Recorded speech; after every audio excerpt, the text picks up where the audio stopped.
So, Bismillahirrahmanirrahim. A very warm welcome all of you in this 1 hour awareness session of IMS Integrated Management System. So thank you very much, first of all, for joining us on time. We are starting our session. It's a 1 hour session in which we are trying to explain you the benefits of IMS Integrated Management System, what is integrated management system, and how we can implement the integrated management system in our company, and how this particular standard will add a value in our personal and professional goals. So first of all, let me introduce myself. My name is Afaq Ahmed. By qualification, I'm MBA, a professional auditor and trainer, almost 12 years of experience, conducting more than 250 trainings of different standard, including ISO 9001, ISO 45001, ISO 14001, and information security and other standards. So overall, I have 12 years of experience in auditing and training.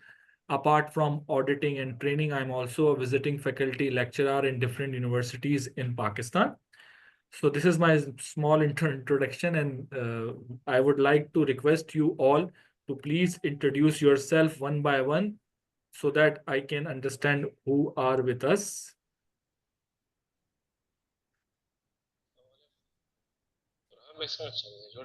One by one, if we can introduce ourselves. I request you to please, yes, Sayyid Muhammad Ali. Let's start our session. Sir, I'm a administration professional, putting Okay. on almost 25 to 26 years of service. Previously, I was working with FFC. Now Okay. I'm working with Interloop Textile, Mashallah. and I have a taste for learning the safety courses. Recently, I've passed my NABOSH IGC. Mashallah. Apart from this, I have done HABC fire safety, and I have a experience of almost 7 to 8 years of fire safety. Perfect. Yeah. Thank you very much, Sayyid Muhammad Ali. बहुत शुक्रिया. Yes. My name Any, is Hamad, yes. and I have done BBA in marketing. Currently, I'm working with Neatel Private Limited as a marketing executive. And I recently I cleared my NIPOSH and ISO standard 9001, 45001, sorry, OHSMS. And definitely, it's my profession. मतलब मेरे एक, I want to learn this. This is why I'm here. Thank you. Thank you very much. Yes.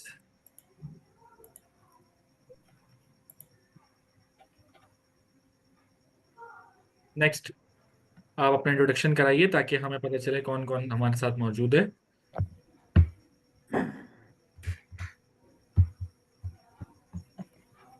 Assalamualaikum. My name is Fahad Uzair. I'm quality assurance manager in construction field from Saudi Arabia. All right, Fahad, have you attended any previous training?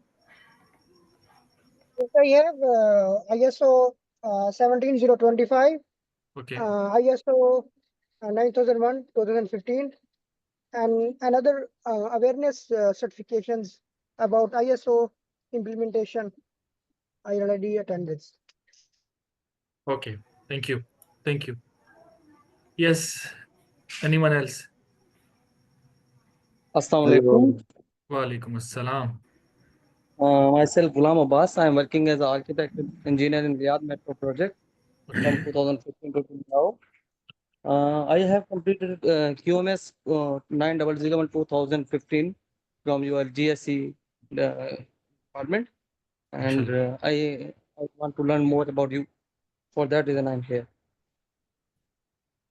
All right. Thank you. Thank you. Thank you.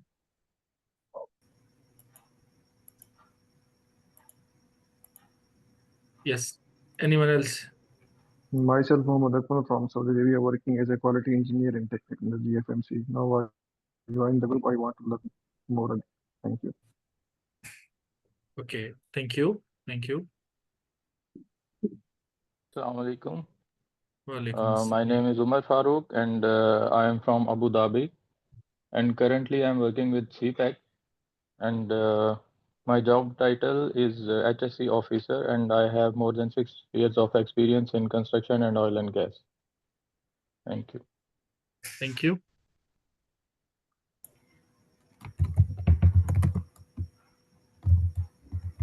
Yes, अपना introduction कराना होगा आपको पहले.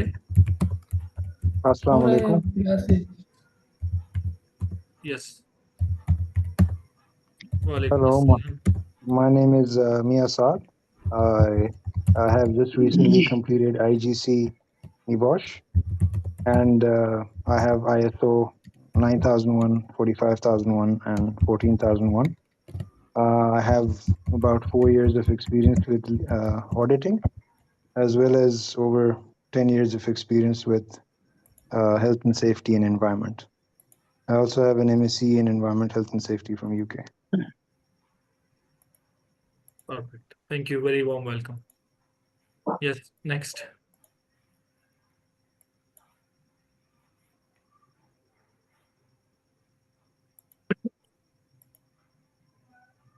Anji, we have so many people who has not introduced themselves. अस्सलाम वालेकुम, मेरा नाम बुरहानुद्दीन है और मैं सऊदी अरब या तबूक न्यूम सिटी में काम करता हूँ अल्फनार कंपनी के साथ एज अ सेफ्टी ऑफिसर, और टोटल 2 साल का एक्सपीरियंस है.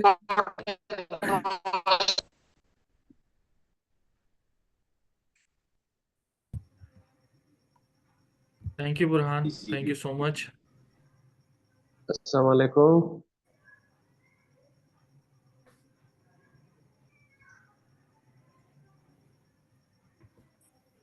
Hello. Assalamu alaikum. वालेकुम सलाम.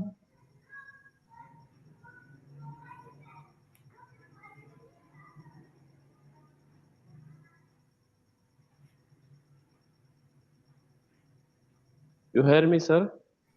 I think Mr. Park face any internet connection disturbance. I will contact her. His,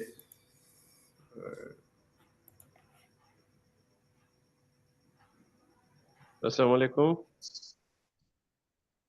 जी यासिर भाई, आपकी आवाज आ रही है? अच्छा. No. जी यासिर इकबाल सर का इंटरनेट का कनेक्शन का मसला है. मैंने अभी कांटेक्ट किया, सर आ गए हैं. Okay. All right.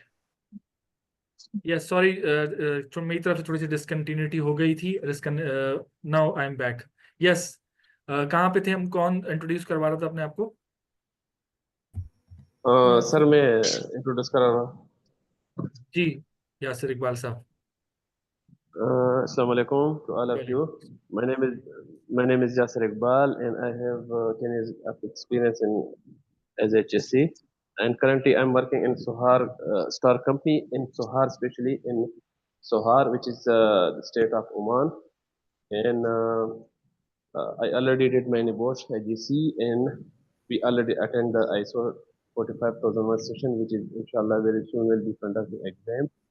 So right now, I'm attending this session, which will give me more support and enhance my future furthermore. Thank you. Thank you very much. Thank you, Yasin Iqbal sahab. Good to see you. Welcome, Yes, sir. Mr. Fida. Mohammed Fida. Assalamu alaikum. My name is Mohammad Fida. I'm from Peshawar, but currently I'm working here in Qatar as a safety officer. So I have 5-year experience as a safety officer here in Qatar. I have done my qualification as Master of Science, and also I have DI 3 years diploma with NIBOSH and different other safety certificates. Thank you. Thank you very much. Thank you. Assalamu alaikum. Wa alaikum assalam. This is Atiq Rahman, sir. Ji, Atiq Rahman, Can sir. you hear me? Yeah, Yes, yeah, sir. we can hear you. Yeah. Yes, yes. Basically, I'm from Pakistan, but currently I'm working with Sino Hydro at Aramco project as a Bajmal inspector. I have done my ISO 9001-2015 in 2017, and I'm very thankful to Mr. Wasim who referred for this certification. And I'm honored that all the team is here and we join this group. Thank you very much. Welcome.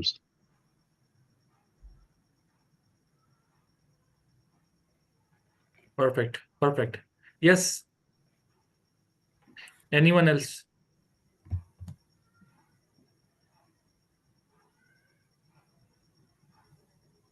Introduce की करवाइएगा please अपने आप को one by one.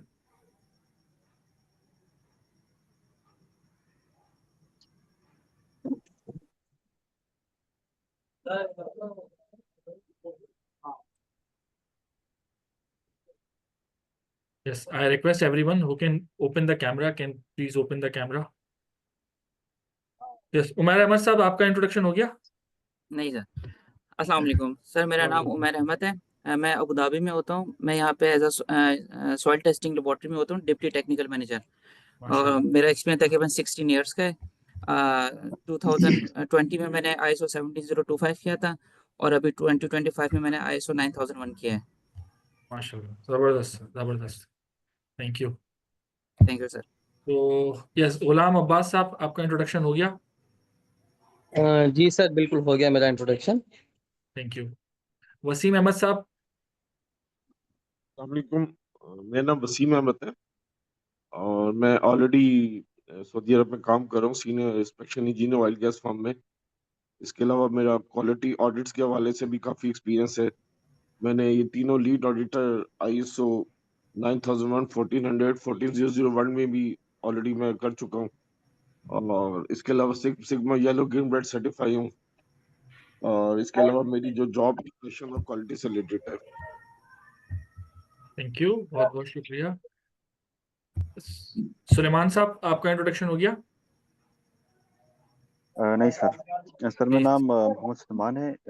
मैंने UT Peshawar से chemical engineering की है और करंटली सर मैं अबू धाबी में काम कर रहा हूँ सॉइल टेस्टिंग लेबोरेटरी में as a chemical engineer and quality manager. और ISO 17025 और 9001 की सर्टिफिकेशन की है sir.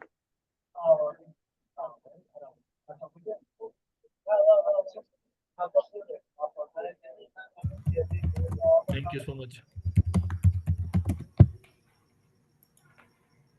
Alright, thank you very much all of you. बहुत बहुत शुक्रिया आप सब लोग देख के, आप सबके एंथुसियाज्म को देख के बहुत खुशी हो रही है. I am very happy to see your welcome sir. Enthusiasm.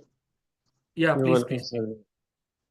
सो कोशिश यही है कि इस 1 आवर के सेशन में मैक्सिमम हम बात कर सकें. वो तमाम लोग जिन्होंने अभी मुझे ज्वाइन किया है उनके लिए बताना चाहूँगा, मेरा नाम आफाक अहमद है. I request you to please mute your mic. If you want to add something, your input will be highly valuable for us. Just raise your hand and unmute yourself and ask the question.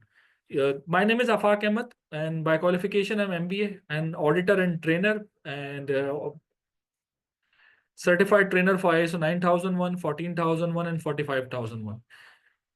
Conducted more than 250 training of different standard. Altogether, I have 34 certification of international quality, safety, environment, and conducted more than 1,000 audit.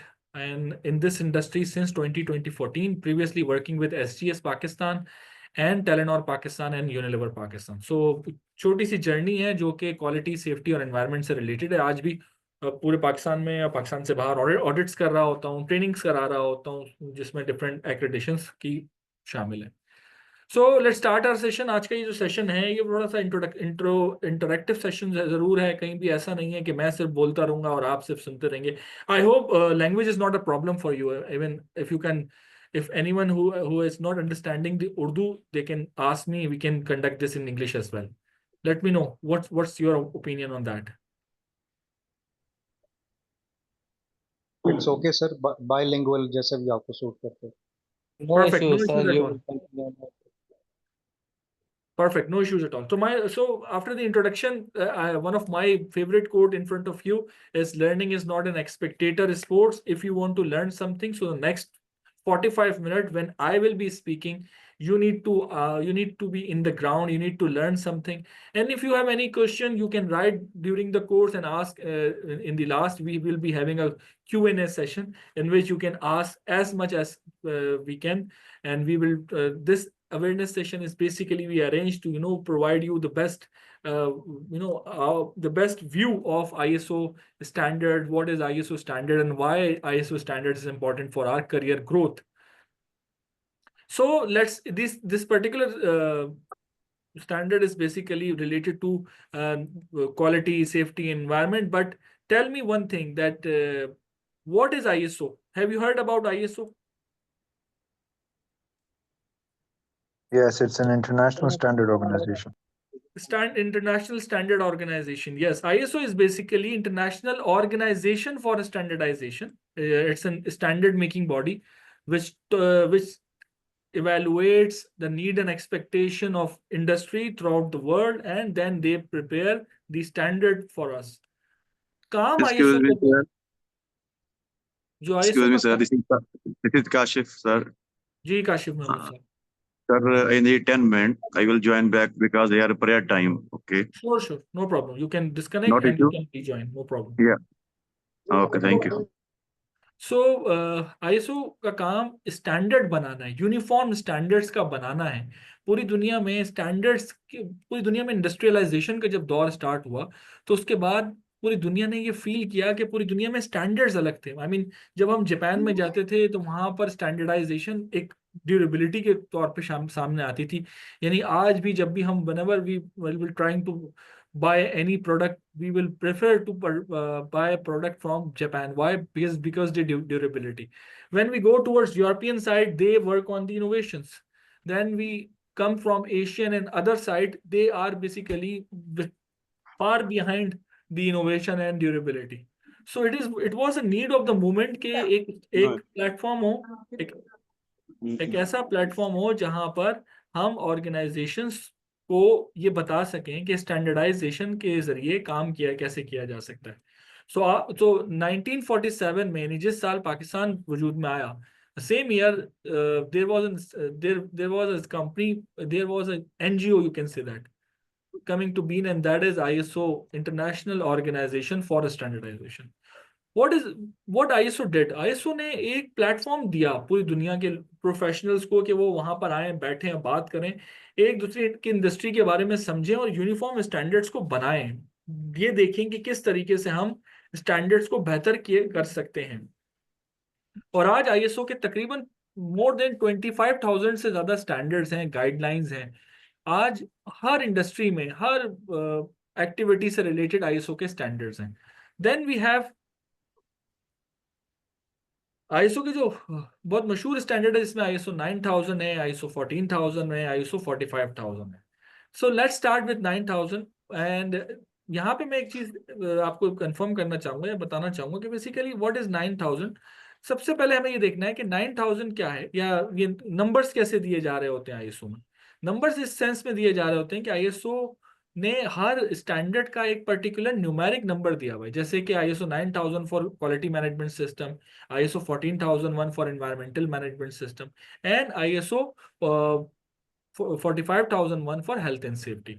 Her standard का नाम है, because उसकी वजह यह है कि मुख्तलिफ दुनिया में दूसरे भी इदारे हैं जो कि स्टैंडर्ड्स पे काम कर रहे हैं. बट जब भी हम 9000 पढ़ते हैं तो हम समझ जाते हैं कि ये ISO का स्टैंडर्ड है. ठीक है जी. So let's start with the activity कि जिसमें मैं आपसे सबसे पहले क्वालिटी मैनेजमेंट सिस्टम के स्टैंडर्ड को समझाऊंगा. बट उससे पहले मैं ये जानना चाहता हूँ, I would like to know that what is quality. If you want to learn something related to quality, so how would you define quality? I mean, if you have paper and pen, you can write it, the definition of quality, which is you. Basically sir quality जो है ना, वो किसी भी product की आप कह लें कि जी जो डिजायर्ड फॉर्म है उसको आप क्वालिटी कहते हैं. कि जो एक स्टैंडर्ड आपने सेट किया हुआ है उसकी डिजायर्ड फॉर्म, प्रोडक्शन हो सकती है, कुछ भी हो सकता है. तो उसका एक स्टैंडर्ड आपने सेट किया है कि इससे नीचे नहीं होनी चाहिए और बाकी तो स्काई इज द लिमिट. वो एक क्वालिटी का एक स्टैंडर्ड जो बार है, that is called quality. Sir We customer can की define, सेटिस्फेक्शन we जो can do client certification. One by one. Yes. Client certification, the client requirement. Client requirement. Okay. Yes. Sir customer satisfaction, जो जिस पे customer जो होता है, जो जिस पे वो कहे कि भाई मुझे ये चीज चाहिए और जो उसको इत्मीनान हासिल हो, वो उसकी क्वालिटी है किसी भी चीज के हवाले से, चाहे वो कोई भी चीज हो. Okay. Their quality mean to provide a product defective, without defects. Without defect. Yes. Okay. Yes. Anyone else would like to share about what is quality? Sir वो प्रोडक्ट मतलब सर्टिफाइड हो और उसका मतलब एक ड्यूरेबल हो और उसका एक्सटेंडर हो, हम उसके क्वालिटी को चेक करते हैं। मतलब सर्टिफाइड, उसकी ड्यूरेबिलिटी, सर्टिफिकेशन और स्टैंडर्डाइजेशन Okay, हम इसको चेक durability कर is, लेते हैं। yes, makes sense, makes sense. Sir, quality is the requirements of your customers. That's it. Perfect. Quality is basically the requirement of your customers. Perfect. Makes sense. Makes sense. Okay. Anyone else? Quality maintain the standard. An Quality improvement in maintain the product quality is like quality. Means the standard of something as measured against other things of similar kind. a system of maintaining standard in manufactured product by testing a sample of against the specification of quality.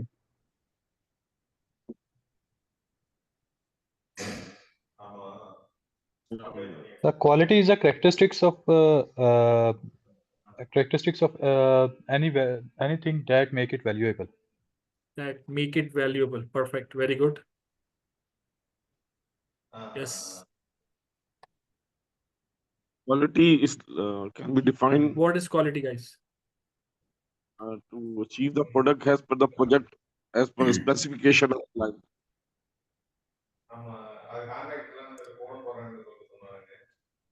Quality is project specification and product specification limit.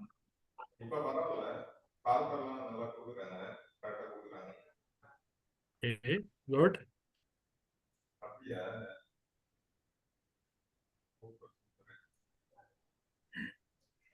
Yes. Anyone else? What is quality? बहुत सारे लोग हैं लेकिन input नहीं दे रहे हैं. Customer Why नहीं कर रहे? expectation. Not hesitate. The maintaining of the standard is like a quality. If we will maintain anything as per standard, we will say it's like quality. Okay. Yes. Good. Customer expectation, Makes sense. requirement, and industry standards. Very good. So quality is basically anything that is fitness for use. जैसे आज हमारे मुख्तलिफ narrative हैं quality के हवाले से. Same we have a different narratives in back of the areas. I mean, in the early 90s we have different opinions related to the quality. इसी चीज को सामने रखते हुए ISO ने सबसे पहले जिस चीज पे काम किया वो एक स्टैंडर्ड था जिसे ISO 14001, ISO 9001 और ISO 45001 कहा गया. तो ISO के स्टैंडर्ड्स में जो सबसे अहम चीज थी वो इस चीज को सामने रखना था कि पूरी दुनिया से लोगों को शामिल किया जाए इसमें, ताकि हम एक ऐसा फ्रेमवर्क बना सकें जो पूरी दुनिया में एक्सेप्टेबल हो. सो ISO के हवाले से जब हम बात करते हैं तो ISO का इस इदारे में प्रोफेशनल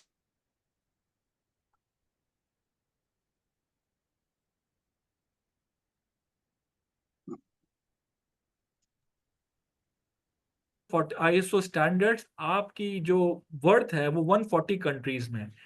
देखिए ISO के जब ऑडिट्स होते हैं वो तो एक दिन या 2 दिन के होते हैं, यानी बहुत मैक्सिमम बहुत बड़ी कंपनी होगी तो 7 डेज का ऑडिट होगा.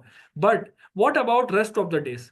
रेस्ट ऑफ द डेज में क्या करना है? रेस्ट ऑफ द डेज में आप जैसे लोग ही चाहिए होते हैं ऑर्गेनाइजेशंस को in order to fulfil the requirement. यानी मैं इसको इस तरह बयान करता हूं कि हमें अपनी ऑर्गेनाइजेशन में स्टैंडर्ड को जिंदा रखना होता है और जिंदा रखने के लिए we need to implement ISO standards. For that we need to implement ISO standards. For that we need to identify कि किस तरीके से ऑर्गेनाइजेशन ISO के स्टैंडर्ड्स को इम्प्लीमेंट करती है. वरना होता क्या है कि जब ISO का ऑडिट्स हो जाते हैं एवरीवन इज रिलैक्स, चलें जी ISO का ऑडिट हो गया अब अपने हिसाब से काम करना है. नो, अपने हिसाब से काम नहीं करना, ISO की रिक्वायरमेंट्स पे काम करना है. तो काफी लोग हम मुझसे कांटेक्ट करते हैं और हमारी टीम GSC से कांटेक्ट करते हैं और ये बताते हैं, ये पूछते हैं कि किस तरीके से हम ISO की कंसल्टेंसी करेंगे, किस तरीके से ट्रेनिंग करेंगे और इसकी कोई चेकलिस्ट दे दें, कोई शॉर्टकट दे दें. तो let be very honest with you, there is no shortcut, there is no checklist for ISO implementation. There is a standards. देखें, अगर ISO ने चेकलिस्ट के जरिए ही इम्प्लीमेंटेशन करनी थी तो वो चेकलिस्ट बनाती, लेकिन नहीं, ISO ने स्टैंडर्ड्स बनाए. So there is a standard जो कि ISO 9001, 14000 और ISO के तमाम जो स्टैंडर्ड्स हैं उसमें क्लॉजेस हैं। What is standard? स्टैंडर्ड किसे कहते हैं?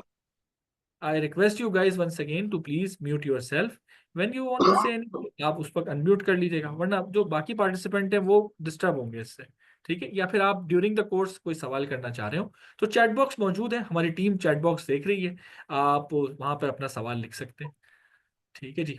सो मैं बात कर रहा था आईएसओ स्टैंडर्ड्स की। दानिश, आप कुछ कहना चाह रहे हैं?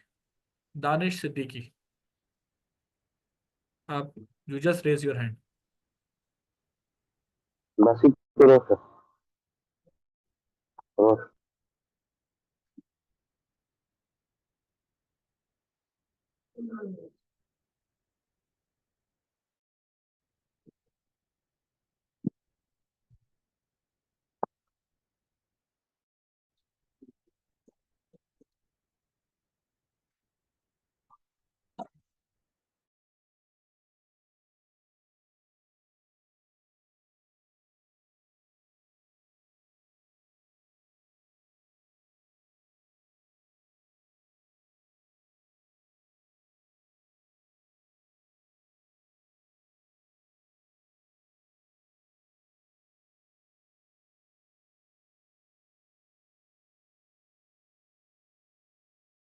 Mia Saab, you are the host right now, I think so. और सर ना करें।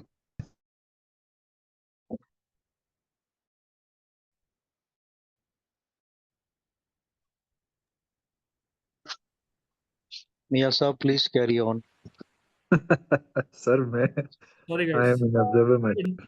इंटरनेट का इशू है, आपको पता है पाकिस्तान में काफ़ी ये चल होती है, और जब भी कोई अच्छा काम करो ना तो इंटरनेट फौरन कहता है अच्छा काम नहीं करना भाई, लोगों को इम्प्रूव करवाना है ना, नहीं करना। तो अभी मूवी देख रहे होते हैं तो बिल्कुल भी इंटरनेट लैगिंग नहीं करता। This is a reality. So इन सब चैलेंजेस से जिसे कहते हैं सामने रखते हुए आगे बढ़ना है। तो मैं बात कर रहा था स्टैंडर्ड की। स्टैंडर्ड्स कहते हैं यूनिफॉर्म प्रैक्टिसेस को। यूनिफॉर्म प्रैक्टिसेस किसे कहते हैं दोस्तों? कि हमारी कंपनी अगर आईएसओ स्टैंडर्ड्स पे को इम्प्लीमेंट करती है तो दुनिया में कहीं पे भी मौजूद होती है, उसे इक्वेलेंस नैरेटिव से देखा जा रहा होता है।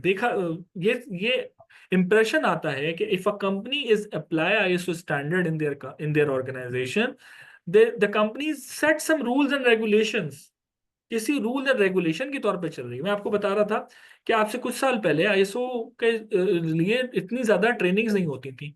हर कंपनी में कुछ कंसल्टेंट्स होते थे, वो आते थे आईएसओ की इम्प्लीमेंटेशन करते थे, वो चले जाते थे। जब तक कंसल्टेंट काम करते रहते थे कंपनी में कभी जरूरत पेश नहीं आती थी किसी चीज की।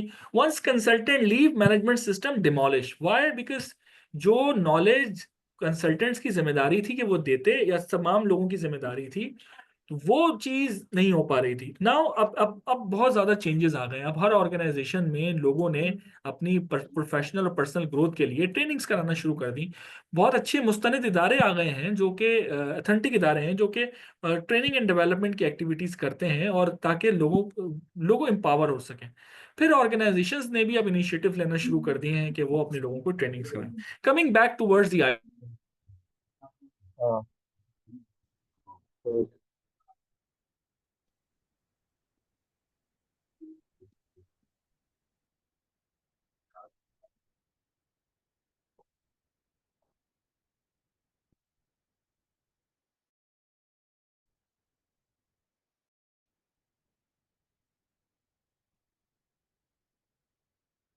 हाँ, हाँ, वही।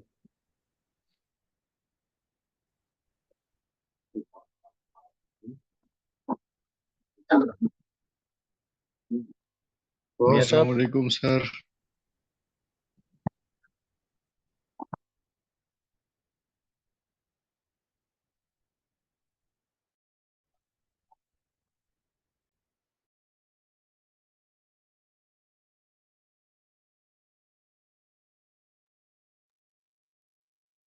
Why no sound?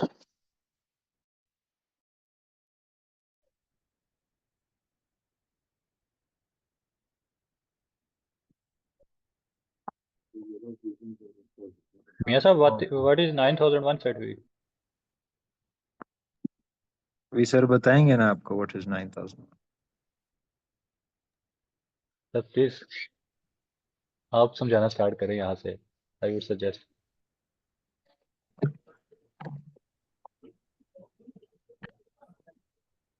अभी सर आ जाएंगे। सॉरी गाइस, वन सेकेंड, बहुत माजूद ख्वाह कि कनेक्टिविटी का थोड़ा सा इशू आ रहा था। तो मैं आपको बता रहा था कि आईएसओ के डिफरेंट स्टैंडर्ड हैं और हर स्टैंडर्ड अपने अंदर एक पूरा समंदर लिए बैठा है।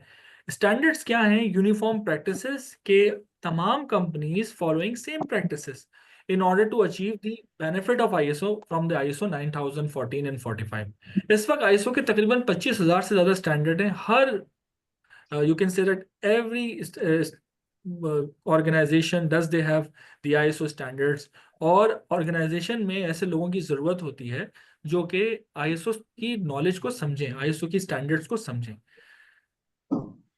बस सवाल ये है कि ISO की नॉलेज को समझने के लिए काम क्या करना है और क्या रिक्वायरमेंट क्या है। तो देर आर 10 क्लॉजेस। ये 10 क्लॉजेस हैं स्टैंडर्ड्स की जो कि आप ISO के स्टैंडर्ड्स में पढ़ते हैं। What is clause? Clause is by requirement, set of requirement. अक्सर लोग हमसे पूछते हैं कि आईएसओ का सर्टिफिकेट कैसे हासिल करते हैं। तो आईएसओ का सर्टिफिकेट ऑर्गेनाइजेशन ने हासिल नहीं करना होता, अर्न करना होता है। जैसे मैं हमेशा अपनी ट्रेनिंग में कहता हूँ कि ट्रेनिंग सर्टिफिकेट आपको अर्न करना होगा। अर्न करने से मुराद ये है कि आपने लर्निंग करनी होगी। If you want to learn something you will earn something. So आपने लर्न करना होगा। और लर्न किस तरह करना है? आपने टाइम, एफर्ट और एनर्जी अपनी इन्वेस्ट करनी है, आइडेंटिफाई करना है एरियाज ऑफ इम्प्रूवमेंट, स्टैंडर्ड को सीखना है। सो देर आर 10 क्लॉजेस, 10 ऐसे रिक्वायरमेंट्स हैं जो कि आईएसओ की इम्प्लीमेंटेशन में हेल्प कर रही होती हैं। जब हम इम्प्लीमेंट करते हैं आईएसओ के स्टैंडर्ड को, तो starting 1 2 3 these are non auditable clauses. ये नॉन ऑडिटेबल क्लॉजेस हैं। ये नॉन ऑडिटेबल क्लॉजेस वो क्लॉजेस होती हैं जो कि ऑर्गेनाइजेशन की आइडेंटिफिकेशन में मदद देती हैं। यानी नॉन ऑडिटेबल क्लॉज कौन सी हैं? 1 2 and 3। 1 is scope, 2 is normative references, and 3 is terms and definitions, right? Scope is basically the boundaries of an audit. Boundaries, her standard की अपनी एक बाउंड्री है। यानी जब आप ISO 9001 इम्प्लीमेंट करते हैं तो बाउंड्रीज आइडेंटिफाई करना होंगी। बाउंड्रीज क्या है? कहाँ से स्टैंडर्ड शुरू होगा, कहाँ पे ख़त्म होगा, कौन सी ऐसी चीज़ें हैं जो कि इंक्लूड हैं, कौन सी ऐसे प्रोसेसेस हैं जो इंक्लूड नहीं है। उसकी वजह यह कि जब भी आप इम्प्लीमेंटेशन की तरफ जाते हैं तो ज़रूरी है कि ऑर्गेनाइजेशन इस बात को समझे कि कौन कौन से ऐसे एरियाज ऑफ इम्प्रूवमेंट हैं जो कि ऑर्गेनाइजेशन ने इम्प्लीमेंट करने। Then normative references. जब भी हम आईएसओ की स्टैंडर्ड की इम्प्लीमेंटेशन करते हैं तो नॉर्मेटिव रेफरेंसेस जो है वो बहुत अहम होते हैं। Normative references are those references कि जब स्टैंडर्ड बनता है तो उसे बनाने में कौन कौन सी ऐसी चीज़ें लगती हैं। जो स्टैंडर्ड की कोर इम्प्लीमेंटेशन है वो क्लॉज 4 से लेकर क्लॉज 10 तक होती है। यानी clause 4 context of the organisation से स्टार्ट होती है इम्प्लीमेंटेशन, और इम्प्रूवमेंट 10 तक इम्प्रूवमेंट है। पर अच्छी चीज ये है कि आईएसओ के तमाम स्टैंडर्ड अब इस वक्त यूनिफॉर्म स्टैंडर्ड है। यूनिफॉर्म स्टैंडर्ड से मुराद ये है कि चाहे 9 14 45 कोई सा भी स्टैंडर्ड हो और नंबर ऑफ क्लॉजेस सेम है। इससे फायदा आपको ये होता है कि number of clauses, even name of the clauses भी सेम है, राइट? इससे आपको फायदा ये होता है कि अगर आप एक स्टैंडर्ड को बहुत अच्छी तरीके से पढ़ लें तो बाकी स्टैंडर्ड आपके लिए आसान हो जाते हैं, बाकी स्टैंडर्ड आपके लिए बहुत इजी हो जाते हैं और बाकी स्टैंडर्ड्स को आप बहुत इजीली आइडेंटिफाई कर सकते हैं। यानी सिर्फ सर प्रोस्पेक्टिव। मेरा एक क्वेश्चन है। जी जी प्लीज पूछें। सर ये जो क्लॉज 10 है जिसमें हम इम्प्रूवमेंट की बात करते हैं, इसमें एक पॉलिसी आती है CQI की, continuous quality improvement policy. Sir मुझे तो नहीं आती है क्लॉज 10 में कंटिन्यूअस कोई पॉलिसी है। आप इस स्टैंडर्ड की बात करें? 45001 की बात कर रहा हूँ सर, ISO 45001 की बात तो कर सर रहा हूँ। अभी तो 9001 है ना सर, थोड़ा सा इंतजार कर लें, 45 भी आपको बता देंगे। आप अपना सवाल कर लें, सवाल का जवाब मैं आपको दे देता हूँ। सर मैंने आपसे ये जेनेरिक एक क्वेश्चन पूछना था कि कोई भी पॉलिसी आती है अगर ISO के अंडर 9001 है या वट एवर 45001 है, तो ये ISO क्या कहता है कि वो आपकी वर्क प्रेमिसेस में डिपिक्ट होनी चाहिए, लिखी हुई होनी चाहिए, जैसे कोई HSE पॉलिसी है या CQI पॉलिसी है या कोई भी पॉलिसी है? देखिए CQI पॉलिसी तो स्टैंडर्ड का हिस्सा ही नहीं है 45 में अगर है तो आप मुझे जरूर शेयर कीजिएगा, मैं आपको बता दूंगा। बट पॉलिसी तो एक ही है पूरे स्टैंडर्ड में, that is quality policy, environmental policy and health and safety policy, और वो क्लॉज है 5.2 तमाम स्टैंडर्ड की। ये सर 10.3 क्लॉज नंबर है सर, कंटिन्यूअल कंटिन्यूअल इंप्रूवमेंट की जो पॉलिसी है ना, वो पॉलिसी नहीं है बेसिकली, वो प्रोसीजर की बात की जा रही है। There is a difference between policy and procedure, policy और प्रोसीजर में डिफरेंस है। और मैं आपको बता देता हूँ, जो डिस्प्ले की आप बात कर रहे हैं वो है आपकी सेफ्टी पॉलिसीज जो होती हैं या एनवायरमेंटल पॉलिसी होती है। प्रीवियस वर्जन में पॉलिसीज को डिस्प्ले करना मैंडेटरी होता था। Now there is no requirement for display, there is a requirement for implementation, for in communication. Documentation, implementation in documentation. Exactly. So organisation ने स्टैंडर्ड की policy के हवाले से एक स्टेटमेंट है, अगर आपके पास स्टैंडर्ड हो तो आप क्लॉज 5.2 पढ़िएगा, उसमें कहता है कि वो organisation shall establish, maintain and communicate the policy. तो सबसे पहले तो टॉप मैनेजमेंट ने, जो लोग हैं, जो स्टेक होल्डर्स हैं, उन्होंने बैठ के पॉलिसी फॉर्मुलेट करनी है, स्टैब्लिश करनी है। यानी फर्द वाहिद ने बैठ पॉलिसी नहीं बनानी। पहले क्या होता था, बस कंसल्टेंट ने पॉलिसी बनाई, खूबसूरत से फ्रेम बनवाया और पूरी पाकिस्तान पूरी कंपनी में लगा दिए। Now that is not a requirement. Now organisation shall establish के लिए ऑर्गेनाइजेशन की टॉप मैनेजमेंट ने बैठना है और आइडेंटिफाई करना है कौन पॉलिसी बननी कैसे है, स्टैंडर्ड में उसकी रिक्वायरमेंट है कि कौन कौन से एस्पेक्ट शामिल होंगे, देन पॉलिसी को मेंटेन करना है। Sorry, Right. sir, I have to Maintenance interrupt करना है। this session because firstly we will discuss the slide by slide. Then after session complete, then we will keep the session question and answer is better, sir. Because all people is involved, everyone have the specific question. Then enter, okay, sir, I have this issue, I have this issue. Firstly, we will discuss the ISO 9001 complete. Then after we will discuss the question and answer. Sir, better this is the way. Thank you Khalil साहब, आपका बहुत बहुत शुक्रिया। और लेकिन मैं जवाब दे देता हूँ, उसके बाद फिर हम बिल्कुल को फॉलो कर लेंगे। सो पॉलिसी को पहले इस्टेब्लिश करना है, मेंटेन करना है और कम्युनिकेट करना है, क्योंकि स्टैंडर्ड की आप रिक्वायरमेंट चेंज हो गई है नए वर्जन्स में।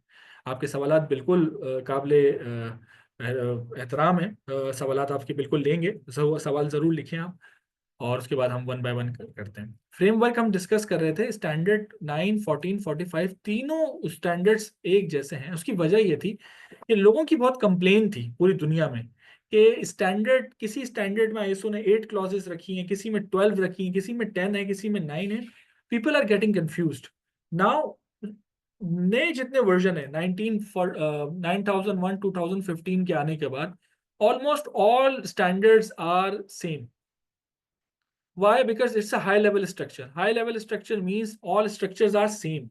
Same clauses, same clause name, but the change is prospective. Prospective जो है वो change होगा, right? जैसे कि context of the organization है और leadership, planning, support, operation, performance evaluation, improvement. सब में identification जो है, जब हम क्वालिटी का स्टैंडर्ड पढ़ेंगे तो फोकस क्वालिटी होता है। इन्वायरमेंटल का स्टेटस जब हम स्टैंडर्ड को इवेलुएट करेंगे तो हमारा नैरेटिव ये होगा कि इन्वायरमेंटल मैनेजमेंट सिस्टम को किस तरीके से प्रोटेक्ट करना है इन्वायरमेंट को। और जब हम हेल्थ एंड सेफ्टी पढ़ेंगे तो हेल्थ एंड सेफ्टी की आइडेंटिफिकेशन करेंगे। ये चीज़ है। Any more question guys from this slide? Let's move on towards next slide। और आईएसओ का पहला स्टैंडर्ड आया 1987 में, यानी तकरीबन आईएसओ को 40 इयर्स लगे इस चीज को समझने के लिए कि स्टैंडर्ड किस तरह बनते हैं, बिकॉज बहुत सारे स्टैंडर्ड बन रहे थे, इम्प्लीमेंट नहीं हो पा रहे थे। 1987 में पहला स्टैंडर्ड आया, फिर 1995 4 में, 2000, 2008 और 2015। करंटली जो 9001 का जो लेटेस्ट स्टैंडर्ड है दैट इज 9001 2015, और इन्वायरमेंटल मैनेजमेंट सिस्टम का है 2015 सेम, और हेल्थ एंड सेफ्टी आईएसओ 45001 का है 2018। तो that is basically the year of published, right. Then हम आगे जब चलते हैं तो बात करते हैं क्वालिटी मैनेजमेंट सिस्टम के प्रिंसिपल की। तो whenever we would like to implement the quality management system, first of all we need to identify what are the principle and why. Because ISO के तमाम स्टैंडर्ड में हर स्टैंडर्ड का एक principles होता है और एक मैथडोलॉजी होती है। जो मैथडोलॉजी है आईएसओ स्टैंडर्ड्स की वो सेम है, I mean, वो सब में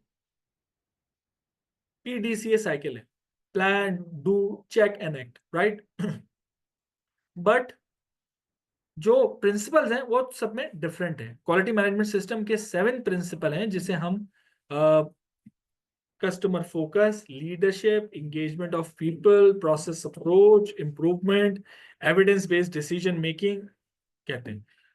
कस्टमर फोकस सबसे पहले आइडेंटिफाई करते हैं। कस्टमर फोकस में ऑर्गेनाइजेशन ने कस्टमर फोकस अप्रोच अडेप्ट करनी होती है। What is customer focus approach? कि ऑर्गेनाइजेशन ने अपने कस्टमर की नीड और एक्सपेक्टेशन को इवेलुएट करना है। Then we have leadership. Leadership means कि ऑर्गेनाइजेशन में लीडरशिप का बहुत अहम रोल है ऑर्गेनाइजेशन में इम्प्लीमेंटेशन के लिए। वो कैसे कि जब आप लीडरशिप को इस चीज को इंपॉर्टेंस क्रिएट करते हैं, तो leadership is basically someone who has the authority to take decision. So in this particular ISO standard now leadership commitment is mandatory. पहले इस स्टैंडर्ड्स में क्या था कि लीडरशिप कमिटमेंट इतनी ज्यादा जरूरी नहीं थी और लीडरशिप का काम साइनिंग अथॉरिटी थी सिर्फ leadership. Now they are much more than the signing authority, right. They are much more than the signing authority, जिसमें उन्हें अपनी कमिटमेंट शो करनी है, रिसोर्सेज प्रोवाइड करने हैं, सपोर्ट करना है, इसके अलावा मॉनिटरिंग रखनी है, ये तमाम चीजें हैं। सो आज का जो आईएसओ के वर्जन्स हैं वो लीडरशिप की इन्वॉल्वमेंट बहुत ज्यादा रिक्वायर करते हैं। वाई? क्यों? बिकॉज आईएसओ ने प्रीवियस स्टैंडर्ड में इस लूप होल को आइडेंटिफाई किया कि जब तक लीडरशिप को आप इन्वॉल्व नहीं करेंगे, तो जब तक कोई भी ऑर्गेनाइजेशन में इंप्रूवमेंट नहीं आ सकती। Why? Because leadership is very much interested to commercial aspects. Commercial aspect में तो लीडरशिप बहुत इंटरेस्ट लेती है, but when we talk about the implementation aspect तो मुश्किल है। मतलब फिर वो कहते हैं कि यार जिसमें पैसे आए बस वो बात हमसे की जाए। आईएसओ ने इस बात को समझ में इस चीज को समझा कि जब तक आप लीडरशिप की कोई जिम्मेदारी नहीं रखेंगे, आज जब हम ऑडिट करते हैं तो हम सीईओ के साथ बैठते हैं, और जब तक सीईओ हमें टाइम नहीं देते, हमारे सवालात के जवाब नहीं देते, ऑडिट पास नहीं होता। तो सीईओ को भी इस बात की अहमियत का अंदाजा है कि ऑडिटर मुझसे मेरे साथ सीईओ के साथ बैठेंगे, डिस्कशन करेंगे, और वो मेरी इन्वॉल्वमेंट पूछेंगे कि how do you ensure your involvement, your commitment. So leadership commitment is very important in the principle. If there is a company, there is no leadership commitment, then it cannot be implemented. Then we have process of engagement of people के leadership की ये जिम्मेदारी है कि वो सिर्फ task assign ना करे किसी रेलेवेंट पर्सन को कि ठीक है जी आप क्वालिटी की जिम्मेदारी सिर्फ क्वालिटी एश्योरेंस की है, और सेफ्टी की जिम्मेदारी ISO 45001 की सेफ्टी टीम की, और एनवायरनमेंट टीम की जो है वो सिर्फ एनवायरनमेंट की नहीं। Everyone has the responsibility of quality, everyone has the responsibility of safety, and everyone has the responsibility of environment. Those who are the company's representative must be following the rules and regulation of the organization.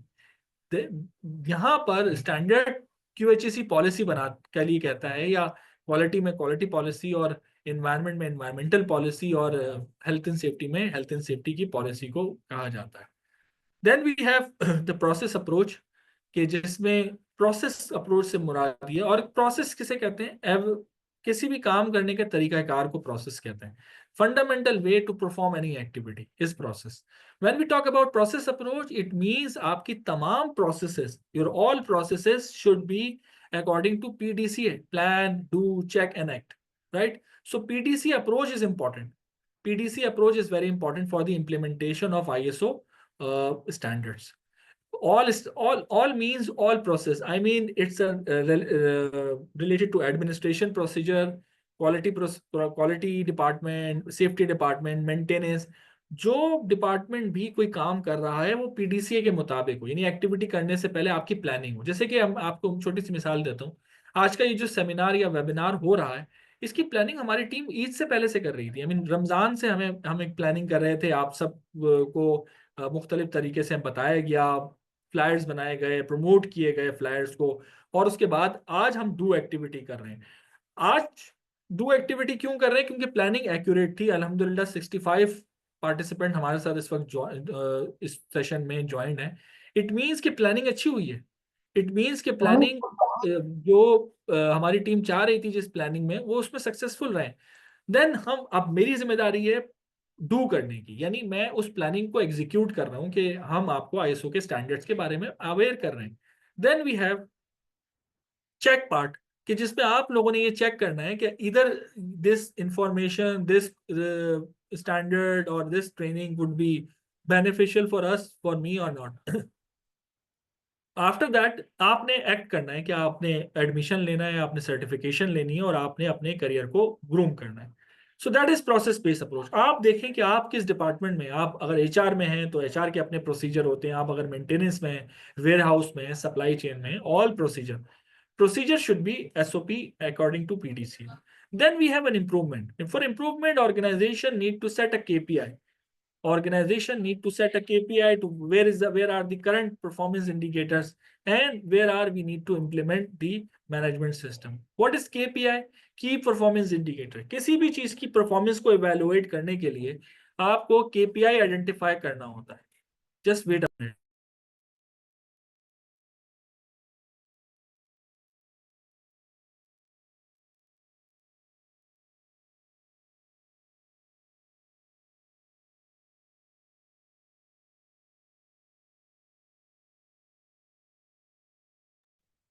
So what is KPI? KPI is basically related to set performance indicator कि जिसमें हम identify करते हैं कि हमें कौन कौन से पॉइंट्स को इम्प्रूव करना होता है। जैसे कि बहुत सारे लोग मेरे पास आते हैं और मुझसे कहते हैं कि I would like to be an auditor and trainer, how to become a good auditor, how to become a good trainer. तो मैं उनको KPI सेट करके देता हूँ कि आपने अपने नेक्स्ट 6 मंथ किस तरह प्लान करने हैं, अपने लीड ऑडिटर कोर्स करने हैं, आपने अपने आप को इन्वॉल्व करना है, आपने केस स्टडीज रिव्यू करनी है, केस स्टडीज में जो डॉक्यूमेंट्स हैं उसको रिव्यू करना है। तो that's how it works actually. Then we move on towards evidence based decision making कि ISO में, खासकर क्वालिटी मैनेजमेंट सिस्टम में, all decisions are taken on basis of evidence based decision making कि एविडेंस की basis पे decision making की जा रही होती है। एविडेंस क्या एविडेंसेस हैं, किस तरीके से हैं, और उसकी बेसिस पे आपकी evidence could be data, evidence could be customer complain, evidence could be legal requirement. Because in ISO we follow 3 level of policies. Level 1, Level 2, Level 3 policies हम इस तरह भी कहते हैं। Level 1 policies procedure are driven by the legal requirement. ऐसा हरगिज नहीं है कि ISO आप इंप्लीमेंट कर दें और लीगल रिक्वायरमेंट को पता ही ना हो। लीगल रिक्वायरमेंट इंपॉर्टेंट है, राइट? अगर आप दुनिया के किसी हिस्से में भी मौजूद हैं और वहां पर ISO इंप्लीमेंट कर रहे हैं तो वहां पर लीगल रिक्वायरमेंट क्या है, किस तरीके से लीगल रिक्वायरमेंट की इंप्लीमेंटेशन होनी है, we need to identify it. I mean we need to implement it कि ISO की लीगल रिक्वायरमेंट क्या है, किस तरीके से ISO की लीगल रिक्वायरमेंट की इंप्लीमेंटेशन होती है। Then we have relationship management के, जिसमें हमें ये आइडेंटिफाई करते हैं कि how do we need to have a good relationship with the organisation, जिसमें हम इंटरेस्टेड पार्टीज की आइडेंटिफिकेशन करते हैं। रिलेशनशिप मैनेजमेंट में हम ये देखते हैं कि ऑर्गेनाइजेशन किस तरीके से रिलेशनशिप डेवलप कर रही होती है अपने डिफरेंट लोगों के साथ, जिसमें लीगल रिक्वायरमेंट के लोग हैं, जिसमें आइडेंटिफाई करना होता है इंटरेस्टेड पार्टीज, जिसमें कस्टमर हैं, जिसमें अथॉरिटीज होती हैं, कम्युनिटी, लोकल कम्युनिटीज होती हैं। That's how it works. So ये वो प्रिंसिपल हैं। जब भी हम इधर ही आएगा, इधर ही आएगा। सर मैंने जस्ट एक चीज पूछनी थी कि जैसे 45,001 में हमने देखा था पार्टिसिपेशन ऑफ वर्कर्स भी था, पार्टिसिपेट करवाते थे वर्कर्स को, तो इसके अंदर मैं अभी देख रहा हूँ कि यहाँ पे किसी किस्म की पार्टिसिपेशन ऑफ वर्कर्स नहीं है, जो हम ये स्टैंडर्ड अभी 9001 पढ़ रहे हैं। जी, तो इसके पार्टिसिपेशन ऑफ वर्कर्स भी तो QMS का हिस्सा नहीं है क्वालिटी मैनेजमेंट सिस्टम का, क्योंकि क्वालिटी तो वर्कर्स ने मेंटेन करनी है, देन वो एंड कस्टमर्स को मिलेगी ना। अब लेट्स सपोज मैं एक ऑर्डर करता हूँ तो उसके अंदर ये एक हिस्सा नहीं है इसका, बन सकता है ये? आपकी आवाज बिल्कुल आ रही है, पूरी कर लें अपनी बात, फिर मैं आपकी बात को सर मैं बेसिकली ये कह रहा था कि लेट्स सपोज मैं एक ऑर्डर करता हूँ, मेरा ऑर्डर है, मैं एक एंड कंज्यूमर हूँ, अब वो ऑर्डर कंप्लीट करना है वर्कर्स ने, जो वर्कर्स उस कंपनी के या उस फैक्ट्री के जो वर्कर्स हैं उन्होंने, अब वर्कर्स की पार्टिसिपेशन होगी तो वो क्वालिटी की ऑब्वियसली मुझे वो एंड कस्टमर जो प्रोडक्ट है मेरा वो मुझे मिलेगा क्वालिटी वाइज, जैसे मैं चाह रहा हूँ। बस सर आपकी बात से मैं 200% एग्री हूं कि अल्टीमेटली हम ISO इम्प्लीमेंटेशन ही इसलिए कर रहे होते हैं ताकि वर्कर्स की लाइफ आसान करें, टू बी ऑनेस्ट, इसमें कोई दो राय नहीं है। बट एक बात को समझिएगा कि जब ISO 45,001 में इम्प्लीमेंटेशन या वर्कर पार्टिसिपेशन की बात की जा रही है, तो वर्कर्स से पार्टिसिपेशन से मुराद उसको इनपुट देना नहीं है, उससे आउटपुट लेना है।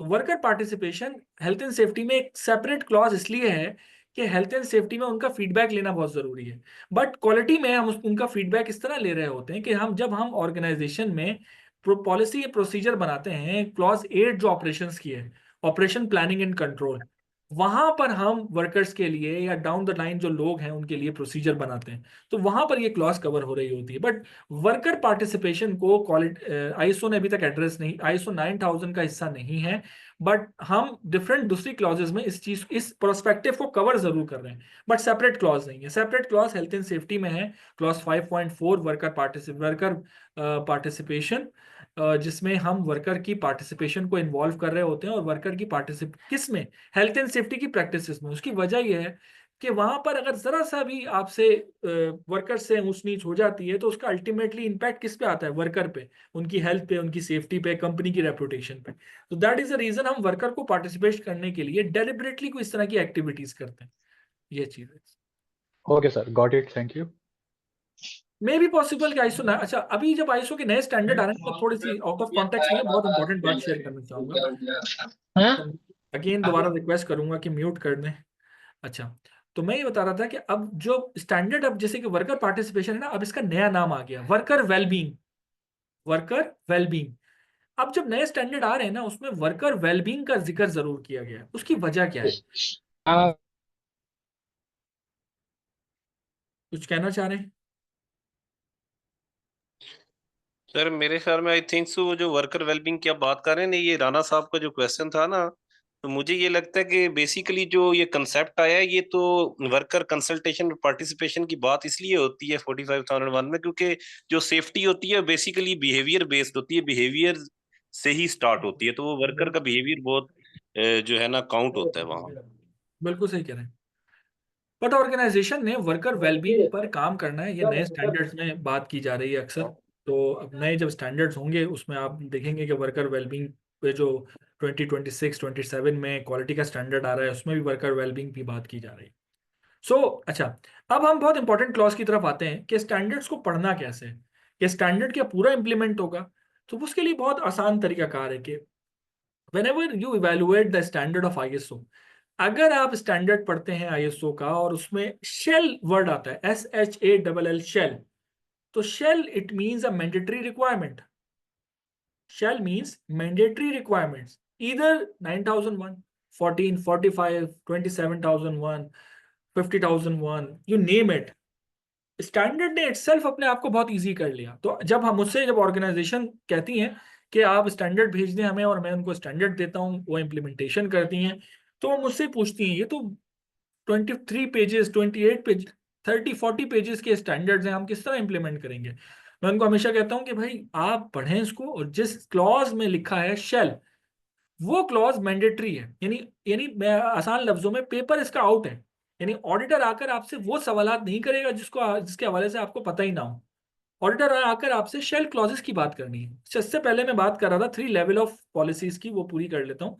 फर्स्ट लेवल ऑफ पॉलिसी है legal requirement, second level of policy है ISO requirement, and third level of policy है company self made procedure. So as an auditor, when we conduct audit, first layer है, हम follow कर रहे होते हैं for ISO, for legal requirement. यानी if a company fail in implementation of ISO system, they cannot be identify the management system, right?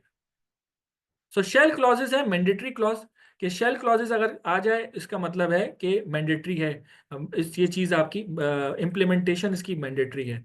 इसमें कोई भी इसे कहते हैं किसी किस्म की कोई रोक टोक नहीं है, या फिर कोई कंसेशन या डिस्काउंट नहीं मिल सकता आपको वर्कर इसमें शेल क्लॉज में। शेल क्लॉजेस मैंडेटरी क्लॉज हैं। हाँ, अब शेल क्लॉजेस जब आप इम्प्लीमेंट कर लेते हैं, उसके बाद इंप्रूवमेंट की बात आती है, तो स्टैंडर्ड आपको शुड क्लॉजेस का भी कहता है कि इट इंडिकेट्स दी रिकमेंडेशन, कि स्टैंडर्ड आपको रेकमेंड कर रहा है कि if you would like to implement anything, you can implement, but there is not mandatory कि अगर आप इसको इम्प्लीमेंट नहीं करेंगे तो आपका ऑडिट में नॉन कंप्लायंसेस आ जाएंगी। नो, ऐसा नहीं है, हम इसको दूसरी लैंग्वेज में OFI भी कहते हैं, अपॉर्चुनिटी फॉर इम्प्रूवमेंट। देन मे और कैन है, it indicates the permission and possibility and capability. अगर ऑर्गेनाइजेशन की पॉसिबिलिटी है वो करना चाहे तो जरूर मे और कैन पे जाएं। In other words, the most important clauses of the standards are shall clauses. So if you evaluate, if you implement the shall clauses, that is mandatory. Hammad, हम आपका क्वेश्चन आखिर में ले लें क्योंकि हमारे पास टाइम ऑलरेडी कम है, तो हम एंड में ले लेंगे क्वेश्चन ताकि सबके सवालात हो जाएं। I hope okay sir, just मैंने बस एक ही चीज पूछनी है कि शुड है, शुड अगर लेट्स सपोज एक अपॉर्चुनिटी टू इम्प्रूवमेंट है, ठीक है, अपॉर्चुनिटी फॉर इम्प्रूवमेंट, तो इसके अंदर वो क्या सर्टिफिकेशन जो है वो कंपनी अर्न कर लेगी कि नहीं कर पाएगी अगर वो शुड की क्लॉज आ जाती है तो?